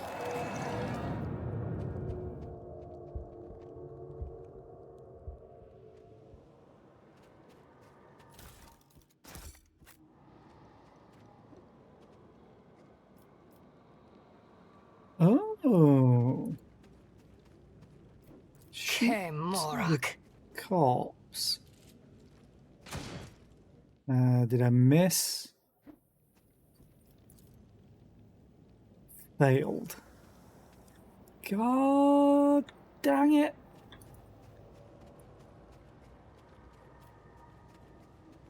That sucks.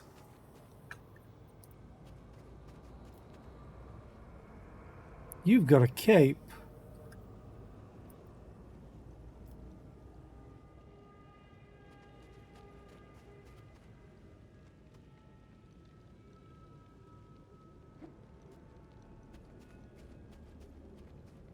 I always have a backup plan. Now we've gone around in a circle, right? Law Warp. Success is the only outcome I accept. The beggar's corpse is disfigured by bony growths. Eyes, mouths, and tentacles are constantly appearing and disappearing in the ocean of his flesh. It is difficult to mistake warp distortion of this severity for something else. This is the place that I was quote-unquote sneaking through. The bodies are still here. Okay. Let's go to...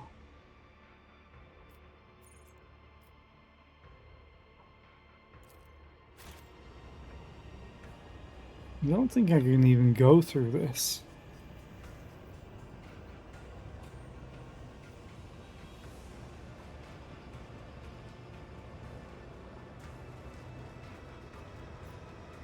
Or maybe I can. Doesn't say where it leads.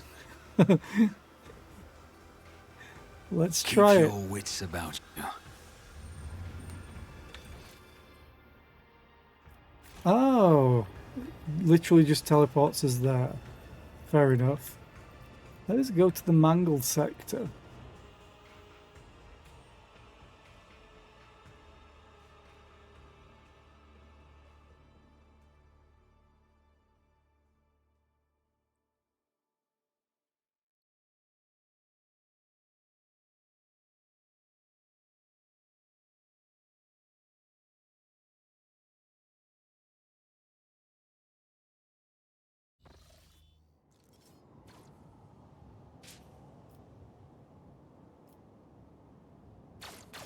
Is there money to be made? I get it, I get it. Oh.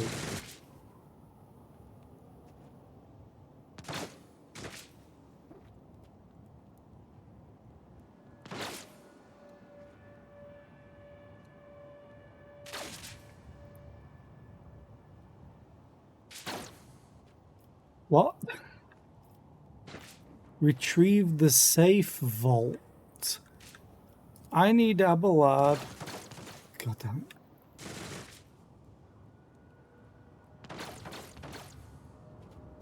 Now there's an ad break. Oh god damn it. Reunion. I'll wait for this ad to finish playing.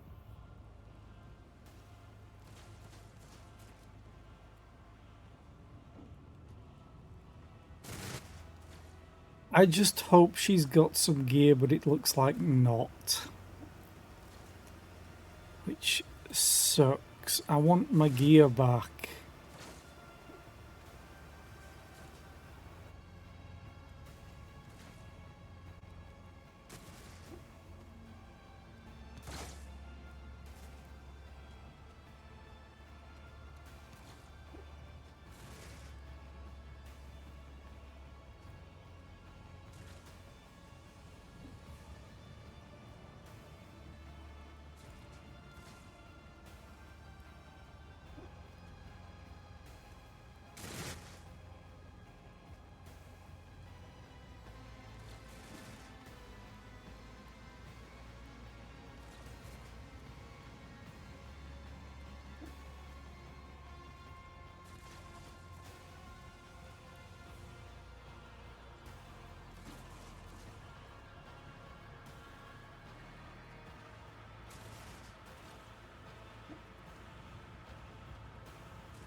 I'm just eating some shortbread, that's why I'm quiet.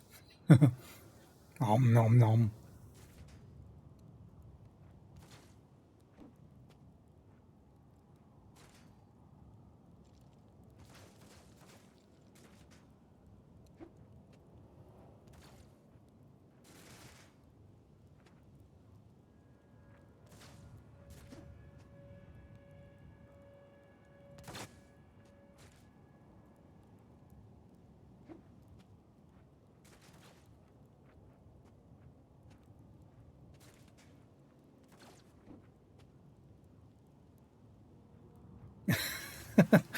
She might be glad that she's not here.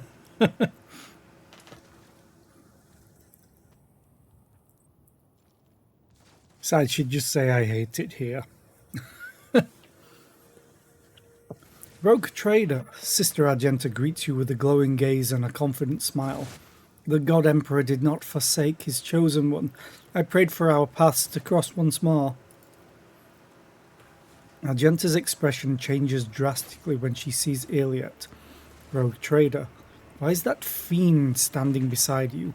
Why hasn't the treacherous Xenos yet found retribution for her trickery? I remember what her accursed kinsman said when we stepped into that trap. Do you, Zera? Have you forgotten what she said?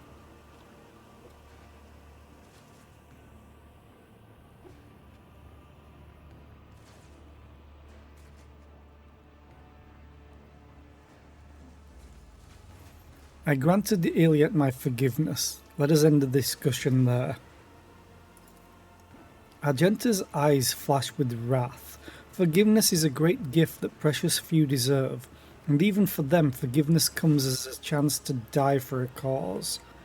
As Sister Repentia die with a prayer on their lips.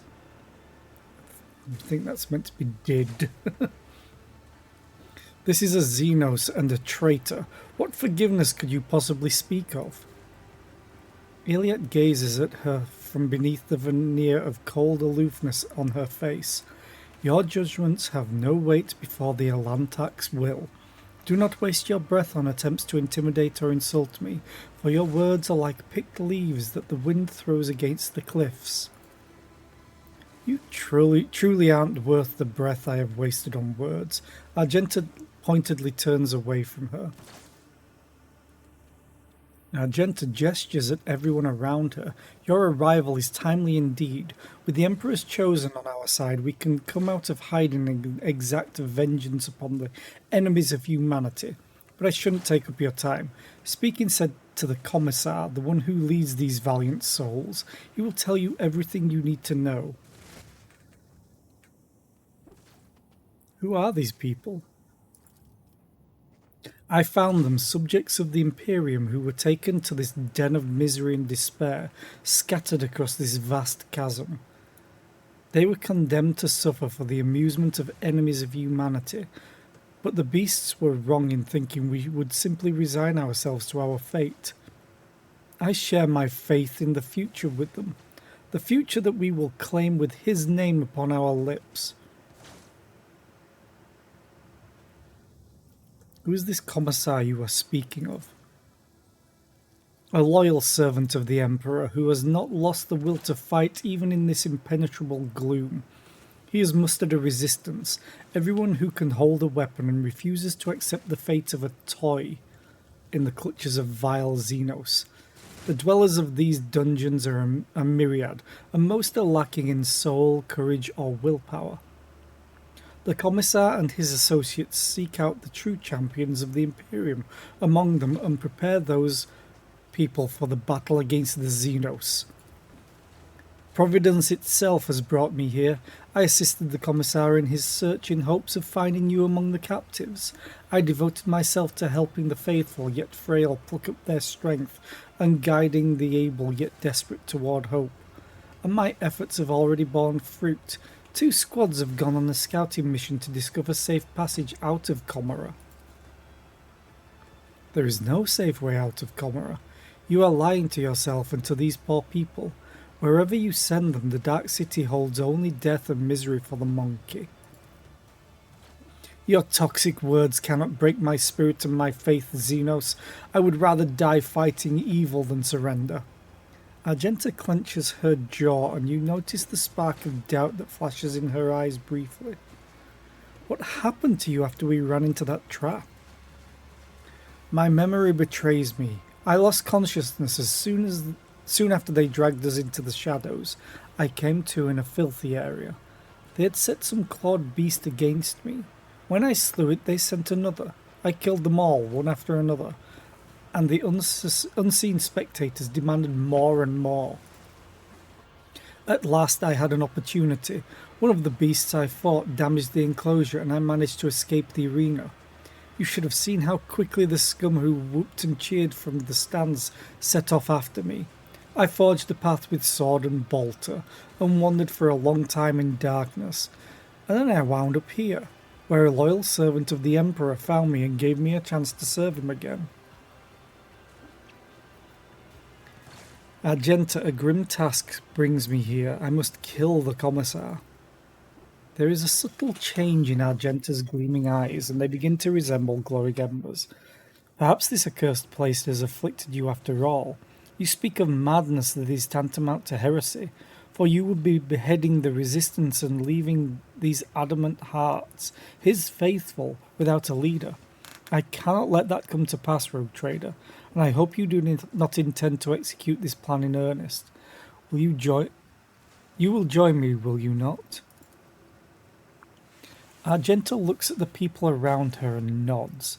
I served the resistance for as long as I could. My duty to these people is done. It is high time I rejoined you and pursued my original mission. But first allow me to address a few final words of guidance to my flock. Argenta turns to her audience, and her voice fills with zealous fire. Servants of the Emperor, children of humanity, be strong in your resolve and pure in your faith, for our deliverance is at hand. Steel your hearts, for a great trial lies ahead of us all, but the reward for passing it is freedom.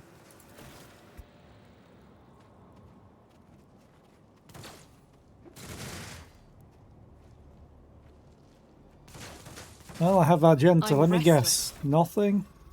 Even though you just said you fled with bolter and sword?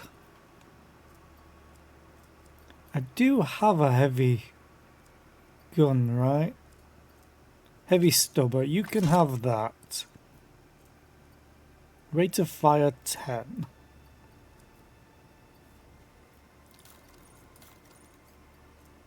And I'll give you more agility, why not? Hey, you can... I can demolish it, but... I need more. Misfit.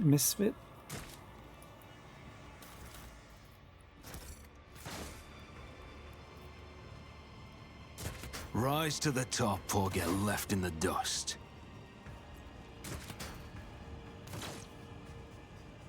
Need melter charge. Figured as much. Well, there's the Commissar. He looks very Commissar-like. The crate is filled with makeshift lasgun batteries and crudely made auto gun ammo.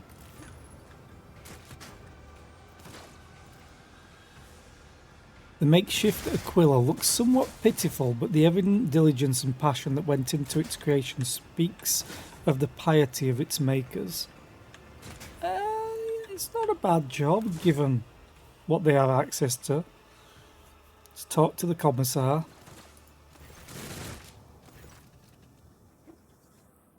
The stately man in a Commissar's coat and a tall service cap greets you with the sign of the Aquila and a solemn announcement. Another loyal servant of the throne has found its way to us through these confounded catacombs. Fear not, approach. If you have faith in the Emperor, then you will find only allies here.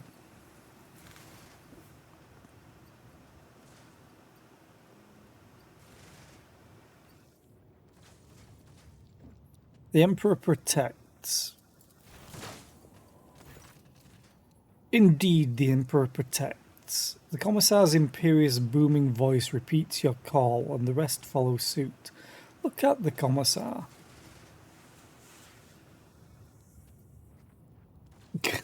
God damn it, Tom. One might think that the typical commissars from Imperial Guard propaganda posters are all life drawings of this man. He has a large and powerful jaw, his eyes are hard and fearless, and the small scar over his brow adds a certain rugged charm to his features. His coat, though worn, has been diligently cleaned and mended, and the skull on his tall cap has been polished to a shine.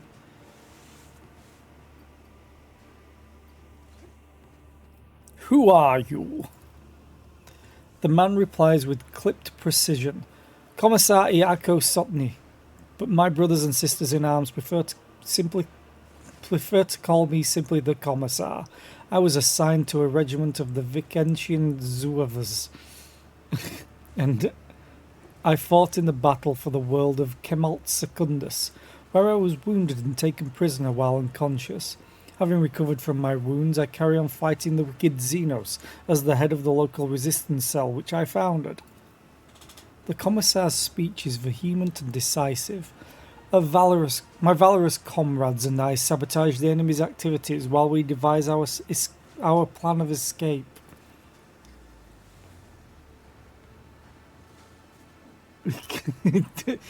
Don't you goddammit Tom me. No, I will goddammit Tom you. God damn it! The streets of Comera are like a maze of spider webs into which the Dark Ones lure unfortunate souls. Each thread that leads to freedom turns out to be another cruel deception in the end.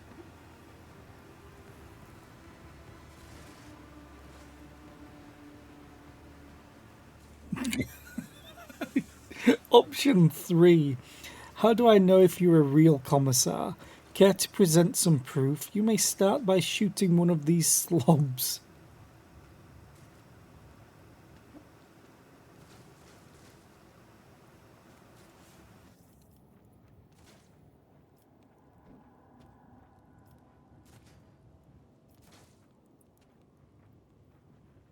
Founded a resistance cell, did you? I wonder why you have not been killed yet. Most suspicious. They've tried, oh how they've tried, but every time the Emperor protected his servant. The Commissar smiles fearlessly. What does your resistance do? The Commissar observes his humble army and says with enthusiasm, our first ongoing objective is to keep bolstering our ranks by seeking out prisoners who haven't yet lost faith and willingness to oppose our nefarious jailers. Our second priority is to arm ourselves and train. I teach my soldiers the basics of guard tactics in order to mould them into a fully fledged assault unit. Most importantly, we gather information and plot our escape. And the day when we've paved the road to freedom with the corpses of detestable Xenos is nigh. The Commissar's rallying shout makes his people square their shoulders, proudly straighten their backs, and respond with a fierce war cry. What were the circumstances of your capture?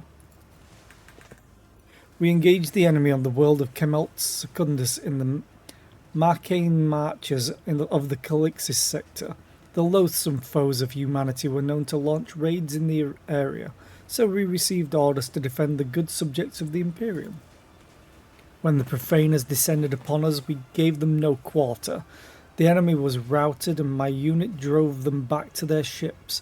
Our counterattack drove a wedge into their advancing horde and thwarted the invasion, but it also meant that we were cut off on both flanks and surrounded. We fought valiantly for several hours to stop the enemy ranks from reforming for a new onslaught, till we depleted our munitions reserves. By that time our superior officers had already fallen, so I led my people in a bayonet charge. We taught the Xenos a lesson in blood, and then I have no memory of how the battle ended. I came to consciousness in this foul place, disarmed and on the verge of death. I thought I'd die, but it was not yet time for the Emperor to release me from his service. I require medical assistance. The Commissar examines you critically. You do not look too badly injured. We are suffering from a severe shortage of medical supplies. Better to save what we have for critical situations. I'm dying! Or rather, the thing in my head is dying, and then when it dies, I will die. Because, yay, Malice sent me here for your head. However, I have no desire to cause you harm. The commissar lets out a contemptuous laugh and nods approvingly at you. That scaled miscreant has long since wanted me dead. He craves my soldiers. He forced us from our base to this perilous place. But he will pay for his schemes soon. Once my plan is set in motion. It is a disgrace to serve one such as he. You ought to join our ranks instead. Together we will break out of this accursed city. Too late, you have Spotify open. You're listening to Spotify over me? How dare you?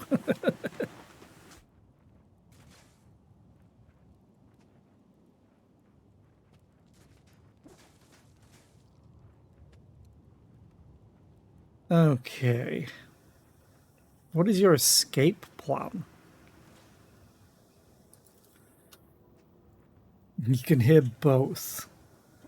Why not open a YouTube video at the same time? Here, 3 things. The commissar's speech is brisk and energetic. Some of our own have captured a small Xeno ship that was moored for repairs at a remote unused dock. They eliminated the crew quietly, but left the pilot alive to sail the ship back to real space. We can get to the dock through a dimensional portal located at our old base. I underestimate your ADHD powers. Was it Sergeant Vigastes' squad that was tasked with capturing the ship? Did he survive? The Emperor protected him, and he did not fail the Emperor. Vigastes is in good health and waiting for us to arrive. If the Monkey have managed to capture the vessel, they were permitted to do so. If they were permitted to do so, Iliad casts you a meaningful look.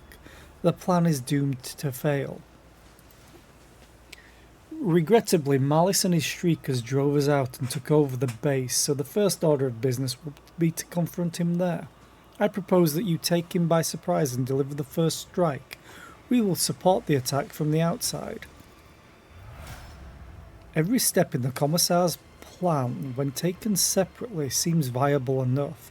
When combined together, however, the chances of success become so ludicrously slim that only a complete madman would agree to this strategy. Let's do it. Who are the people under your command? The core of my unit is composed of prisoners from various Astra Militarum regiments and a number of planetary guards. They form the assault squad that went on to the special operation under Sergeant Vigastes as command. The rest are common people who had the misfortune of being captured by Xenos, serfs, nobility, administratum clerks, technomats, void workers, monks, anyone who found the courage to take up arms. The only kind you won't find here are heretics, lawbreakers, and cowards. Trust me, Zera, these people can be relied upon. In their darkest hour they found a source of resolve in faith, and each among them is ready to give their life for their righteous cause. Many already have. How have you managed to accomplish so much?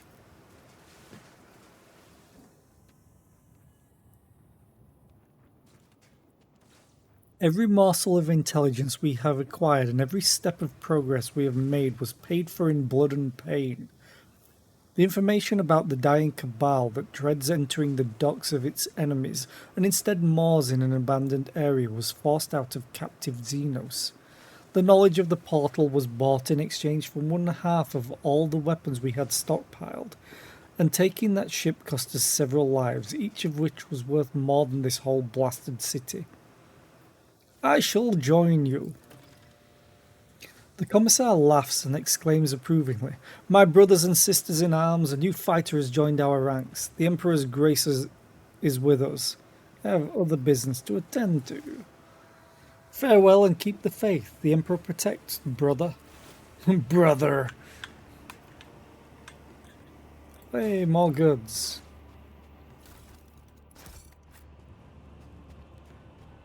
I always keep my options open. I'm going to wait till I have Abelard. If I can manage to find him. Oh, we leveled up. Everyone's just killing everyone. I always have a backup But I plan. end up with loot, so whatever.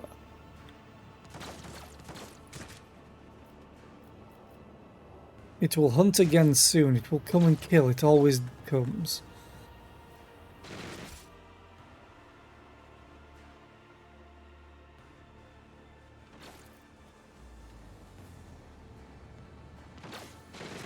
Oh, too hard for a simple monkey. Skin the corpse.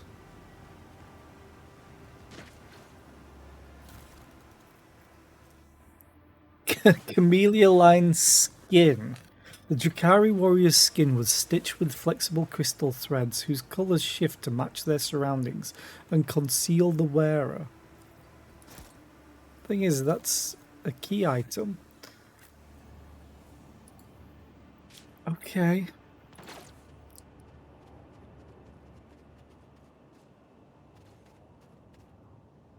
I'm not leveling up now on purpose.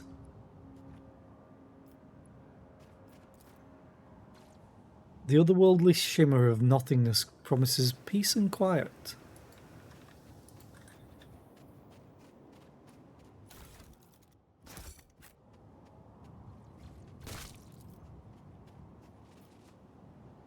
Whoever tried to settle this vile place, their fortitude did not carry them far.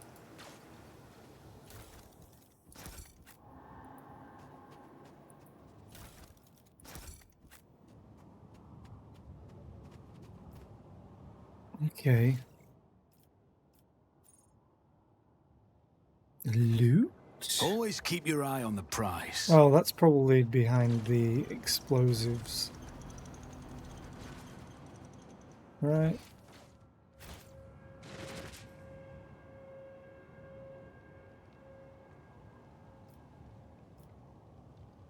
Or maybe not. How do I get here? Oh, that's the athletics check. Ooh. 65% chance. I think I'll take that.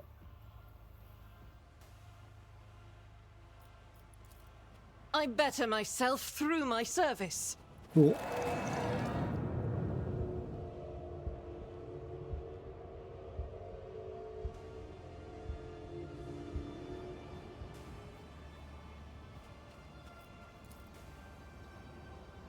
Looking at the revolting puddle of ichor that reeks of suffering, you can barely make out what remains of the bones of some unfortunate soul that appear to have been digested and regurgitated. Ugh. As indicated by the bloody trail, a body was recently dragged through here.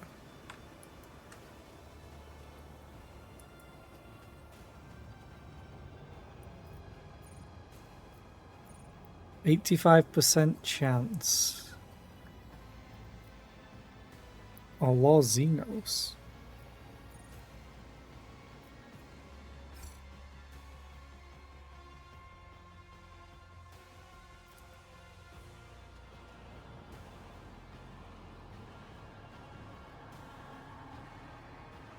Hello?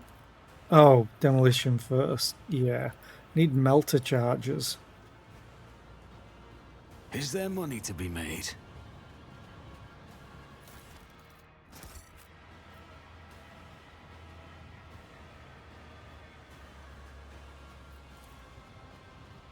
I failed. You failed? We still made it across. We just got injured, I think.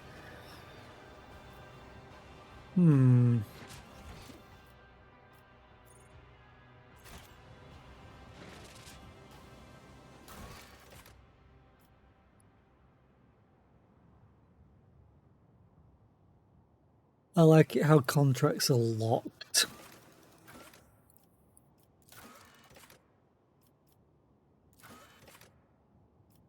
Find Pascal. Where's Abelard and Heinrichs then?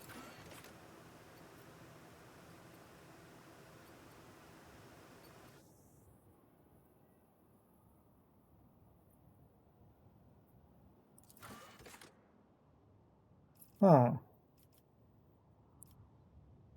Find Pascal in the streets of Comera.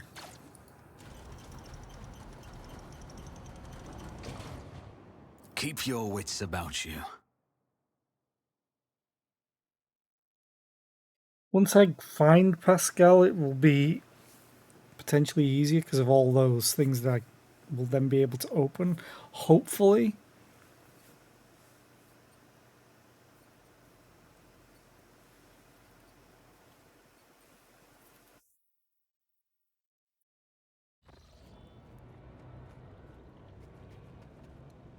What in the world? Examine the fresh corpse. A trivial task. The victim was killed by a series of precise cuts in vulnerable spots, the throat, the eyes, and the tendons. The killer must have been aiming to swing the outcome of the fight with the first few blows. They had I wings! always sharp keep my eye. options open. Oh, hello.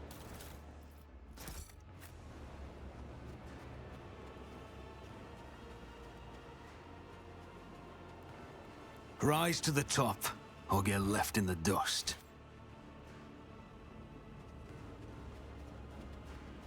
Yeah, because all this is tech use.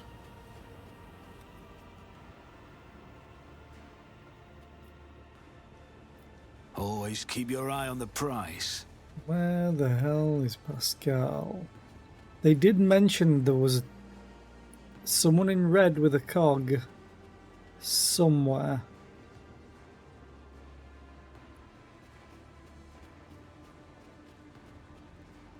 Let us not dawdle.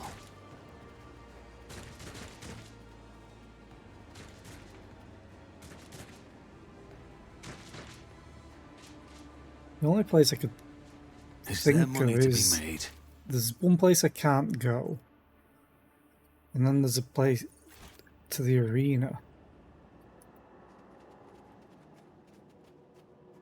I always keep my options open.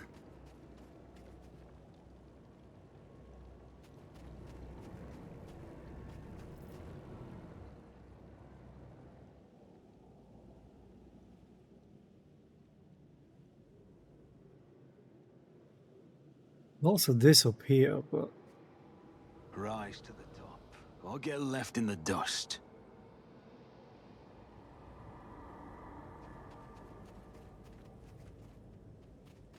yeah, there's so much I can do once I get my tech use person back.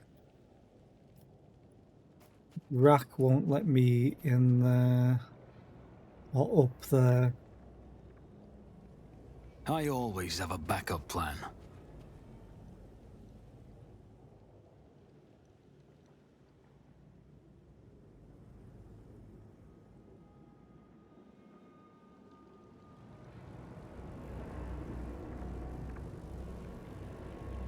Let's see if I can go to the arena. There might be someone hidden there. Because this just jumps to here. We've just been down to the mangled sector. Pit we've already been in. We haven't been to the arena yet. Let us not dawdle.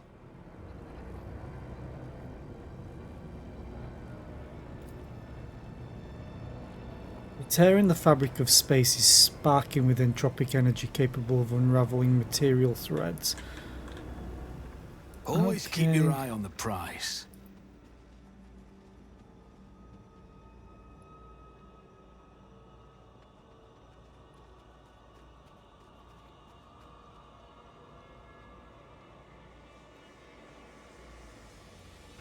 Keep my options open.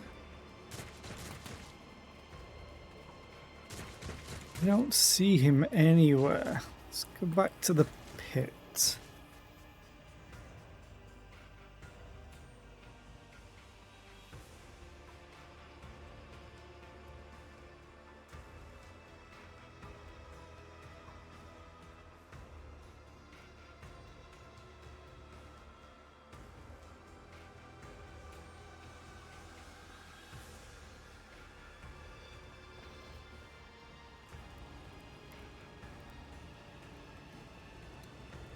Keep your wits about you. So there's Malice.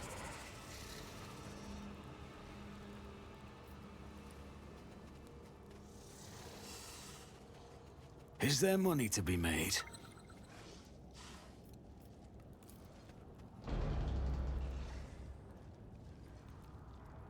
Ooh, goods. Litany of Exhaustion. Any hit with the wearer's single attacks inflict +1 stack of fatigue, disturbed, and perplexed for 2 rounds if the target fails an agility test. Okay, well, I'm definitely going to be putting that on me. The Exploder. Whenever the wielder kills a target with this hand flame, the target explodes, dealing enemies toughness bonus divided by 3 fire damage. And applies. Oh god.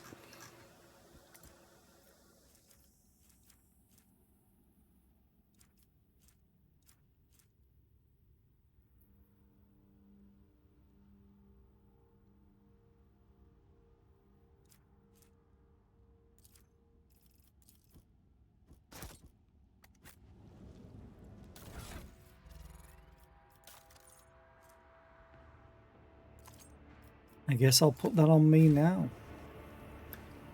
Let us not dawdle. I'm not leveling myself up just yet.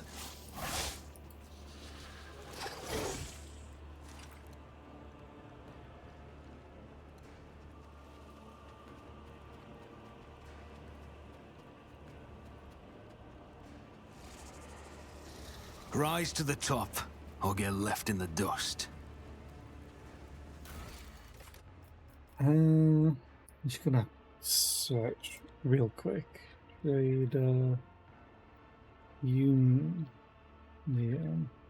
Pascal.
Oh, okay.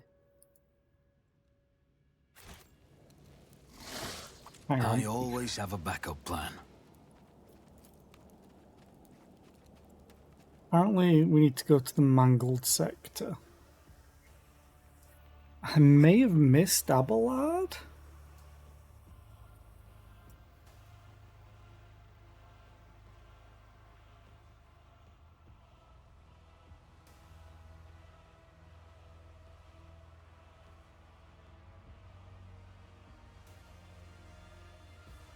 I know it's cheating, but I really do not like this section of the game.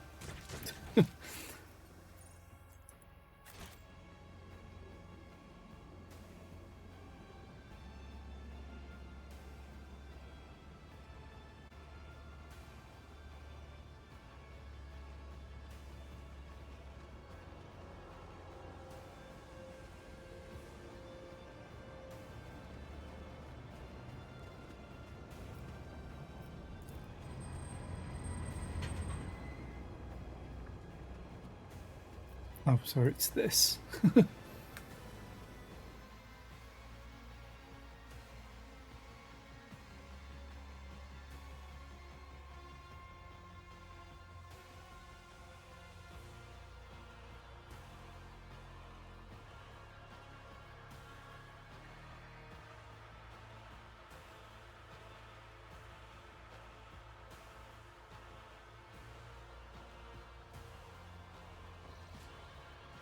Keep your wits about you.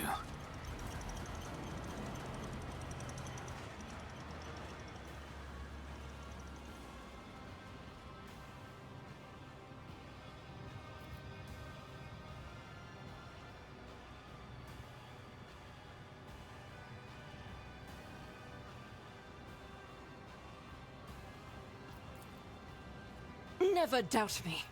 I always keep my options open.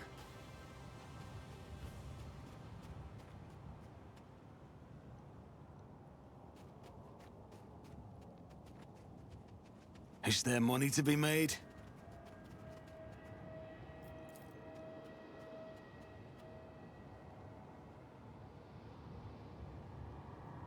Is it this? Let us not dawdle. He's not here then.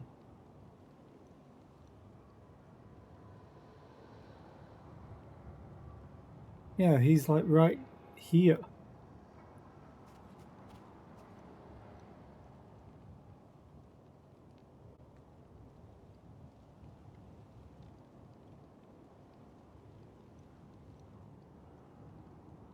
Um,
Rise to the top, or get left in the dust.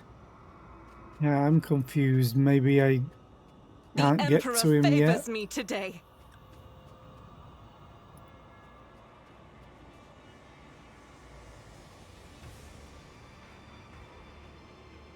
I've cut my eyelids off to keep my eyes vigilant. Danger is everywhere. Sure.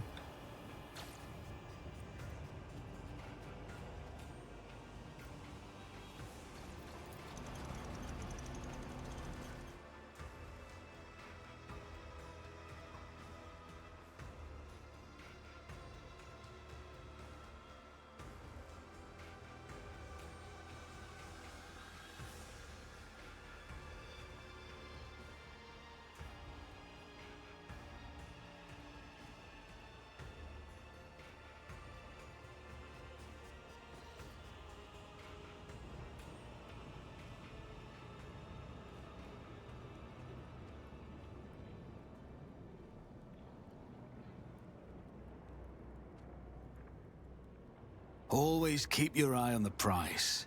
Okay, I guess we can go back to Malice and kill him. Yeah, I'm not enjoying this section of the game at all.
The commissar says hello.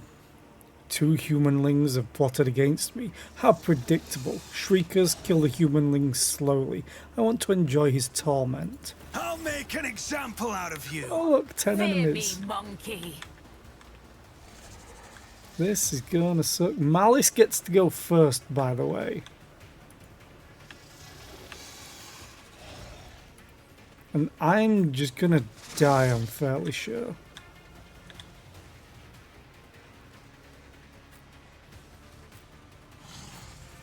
Yeah, I'm just gonna die, probably.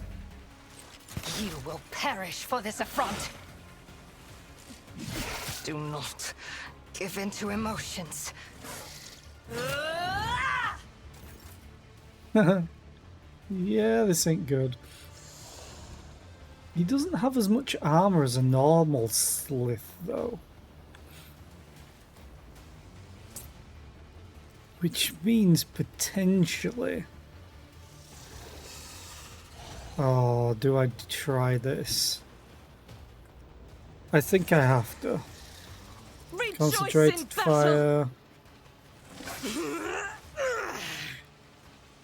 As the Rapid Emperor fire. commands, I act. This is 20 shots. Doubt is for the weak.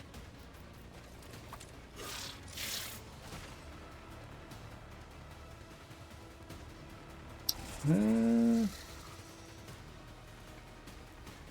just gonna shoot.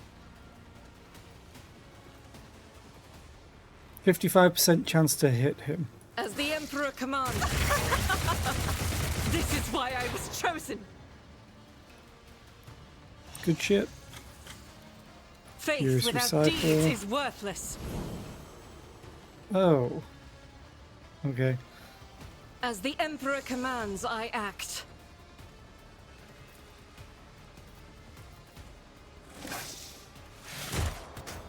You missed.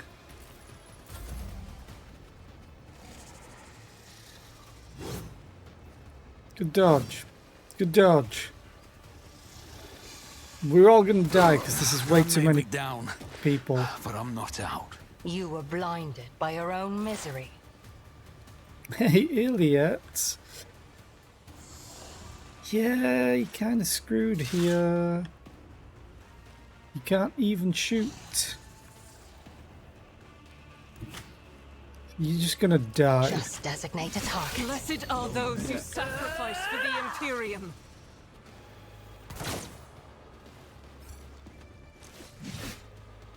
Let's just quick load, because that's just... The problem is, he gets to go first.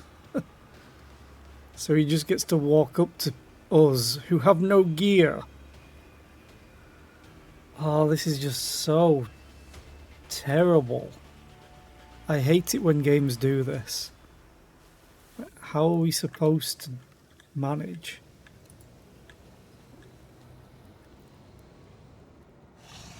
The only way that this would work is if I could literally attack him from out of his range. But I have to send someone up to talk to him, is the problem. When the faithful are idle, heresy grows. Fate and fortune favor the bold.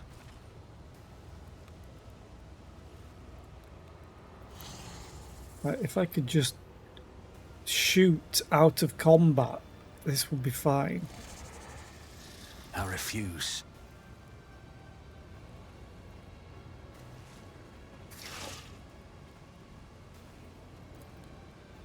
Maybe I can, actually. I just I have to align my path with yours. just for have now. to have line of sight. Let's not waste time with pleasantries. I can't use the special ability. On it.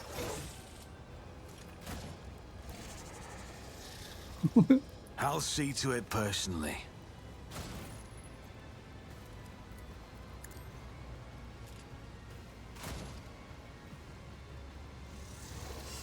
It's as good as done. Yeah. As I use it, I just don't get any benefit from it.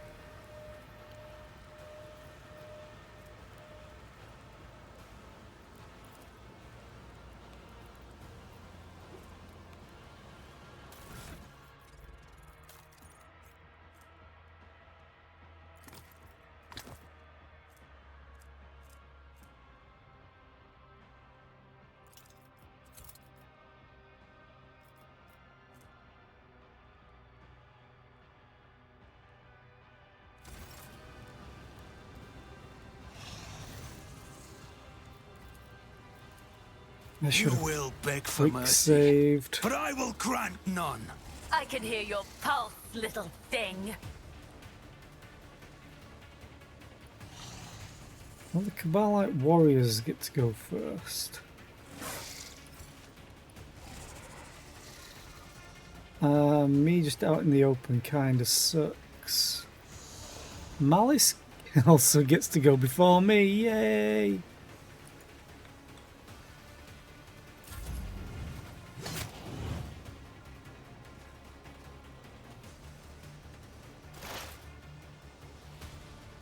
Iliad, okay.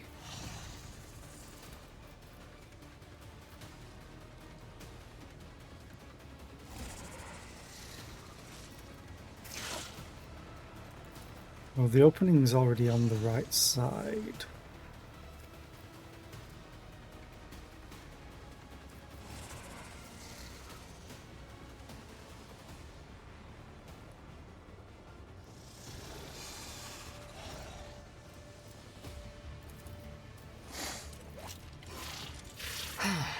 If I must.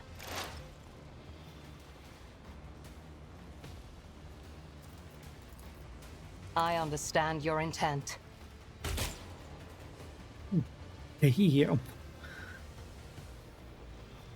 That did a lot of damage. Holy shit.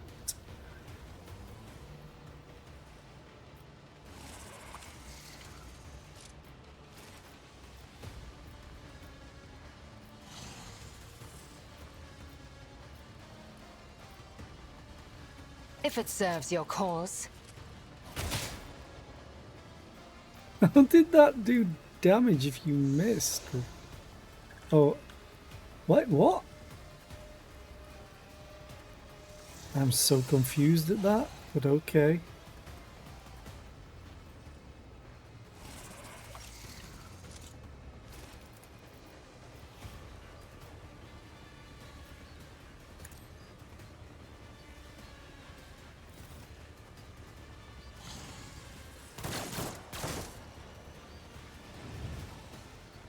I'm dead, by the way. Catch There's my breath. no way I live through this. Okay, Argenta.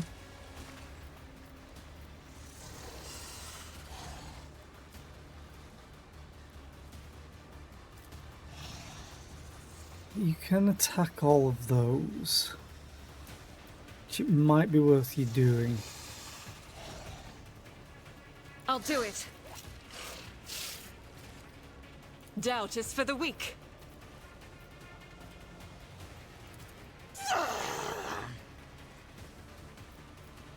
As the Emperor commands, I act.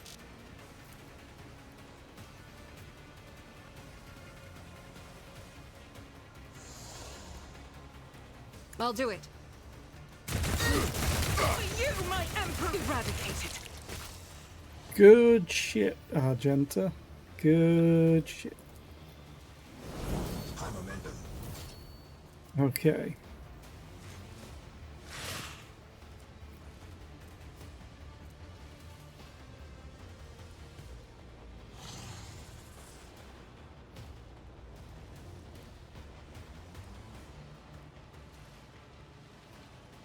Ah, do I do that or do I take advantage of this? Because the heavy stubber does virtually no damage.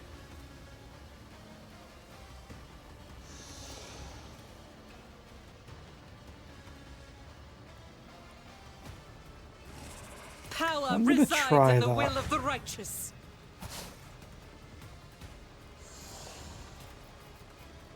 So how was it worded? The next attack. Okay. As So the if I run Emperor and commands, gun- I act. I could just shoot me and get rid of the Cabalite warriors. Potentially.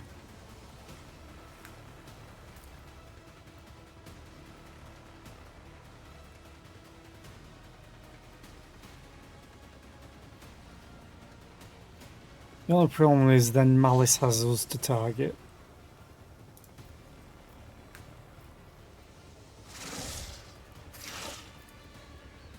Fuck it. Faith without deeds is worth. Their fragility has been exposed.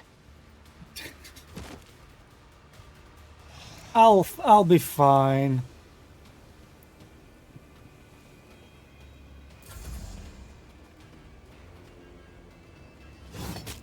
Uh-oh.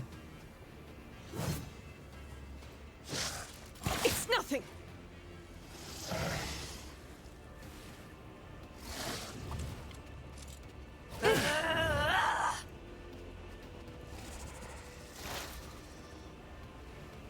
Okay, so Iliet, unfortunately, I didn't give her a pistol. Oh, I can't give her a pistol. I remember now.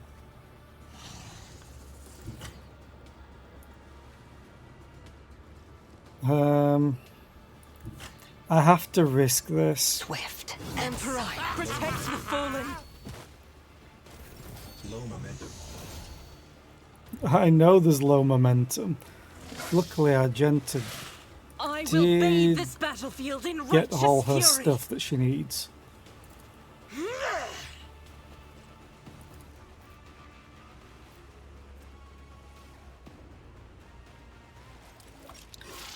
As the Reckless Emperor rush, commands, I because act. this will make wildfire cheaper. Actually, it doesn't need. I don't need to use wildfire. Doubt I just is need for to the fire. weak. Each strike is a prayer. For this in blood. Now I'll use wildfire.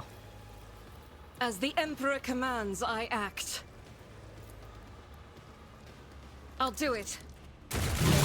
This is why I was chosen. And then I still have another attack. Faith without deeds is Problem is, I think she's dead.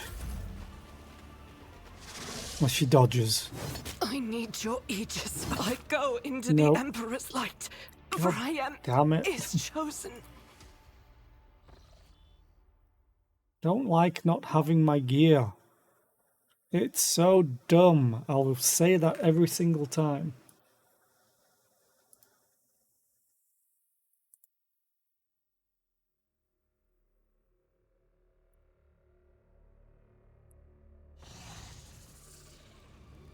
You interrupted my thoughts. Okay.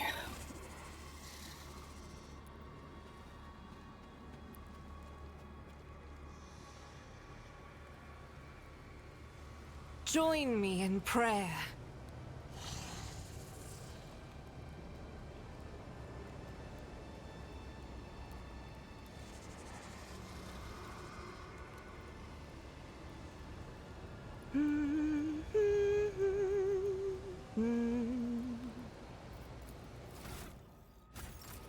I know how to take risks. You sure do. Xenos scum. You don't belong in this galaxy. Show them no mercy! What? Unnamed unit. Your unit name. Unit name.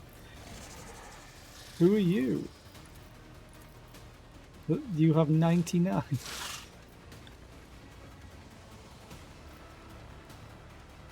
Oh, I'm certainly dead.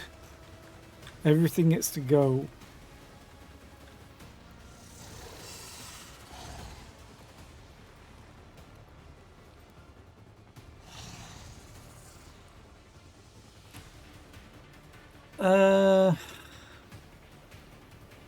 I'm not having fun with this. At all. I think I might just end stream rather than just trying to change game. I don't know if I'll come back to this tomorrow. I might just leave it until they do bug fixes and stuff. Because this just feels awful. It feels so stacked against you. And I don't like it. At all.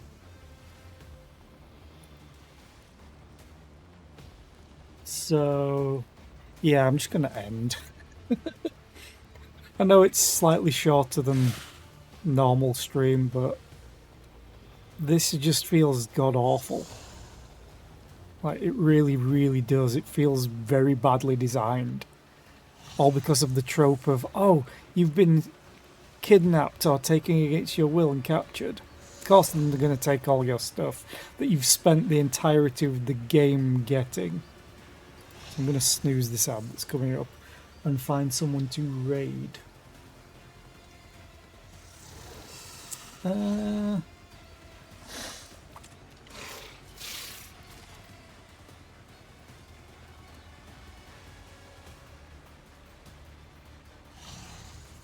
well, let's go and raid Brad. Not raided him in a while.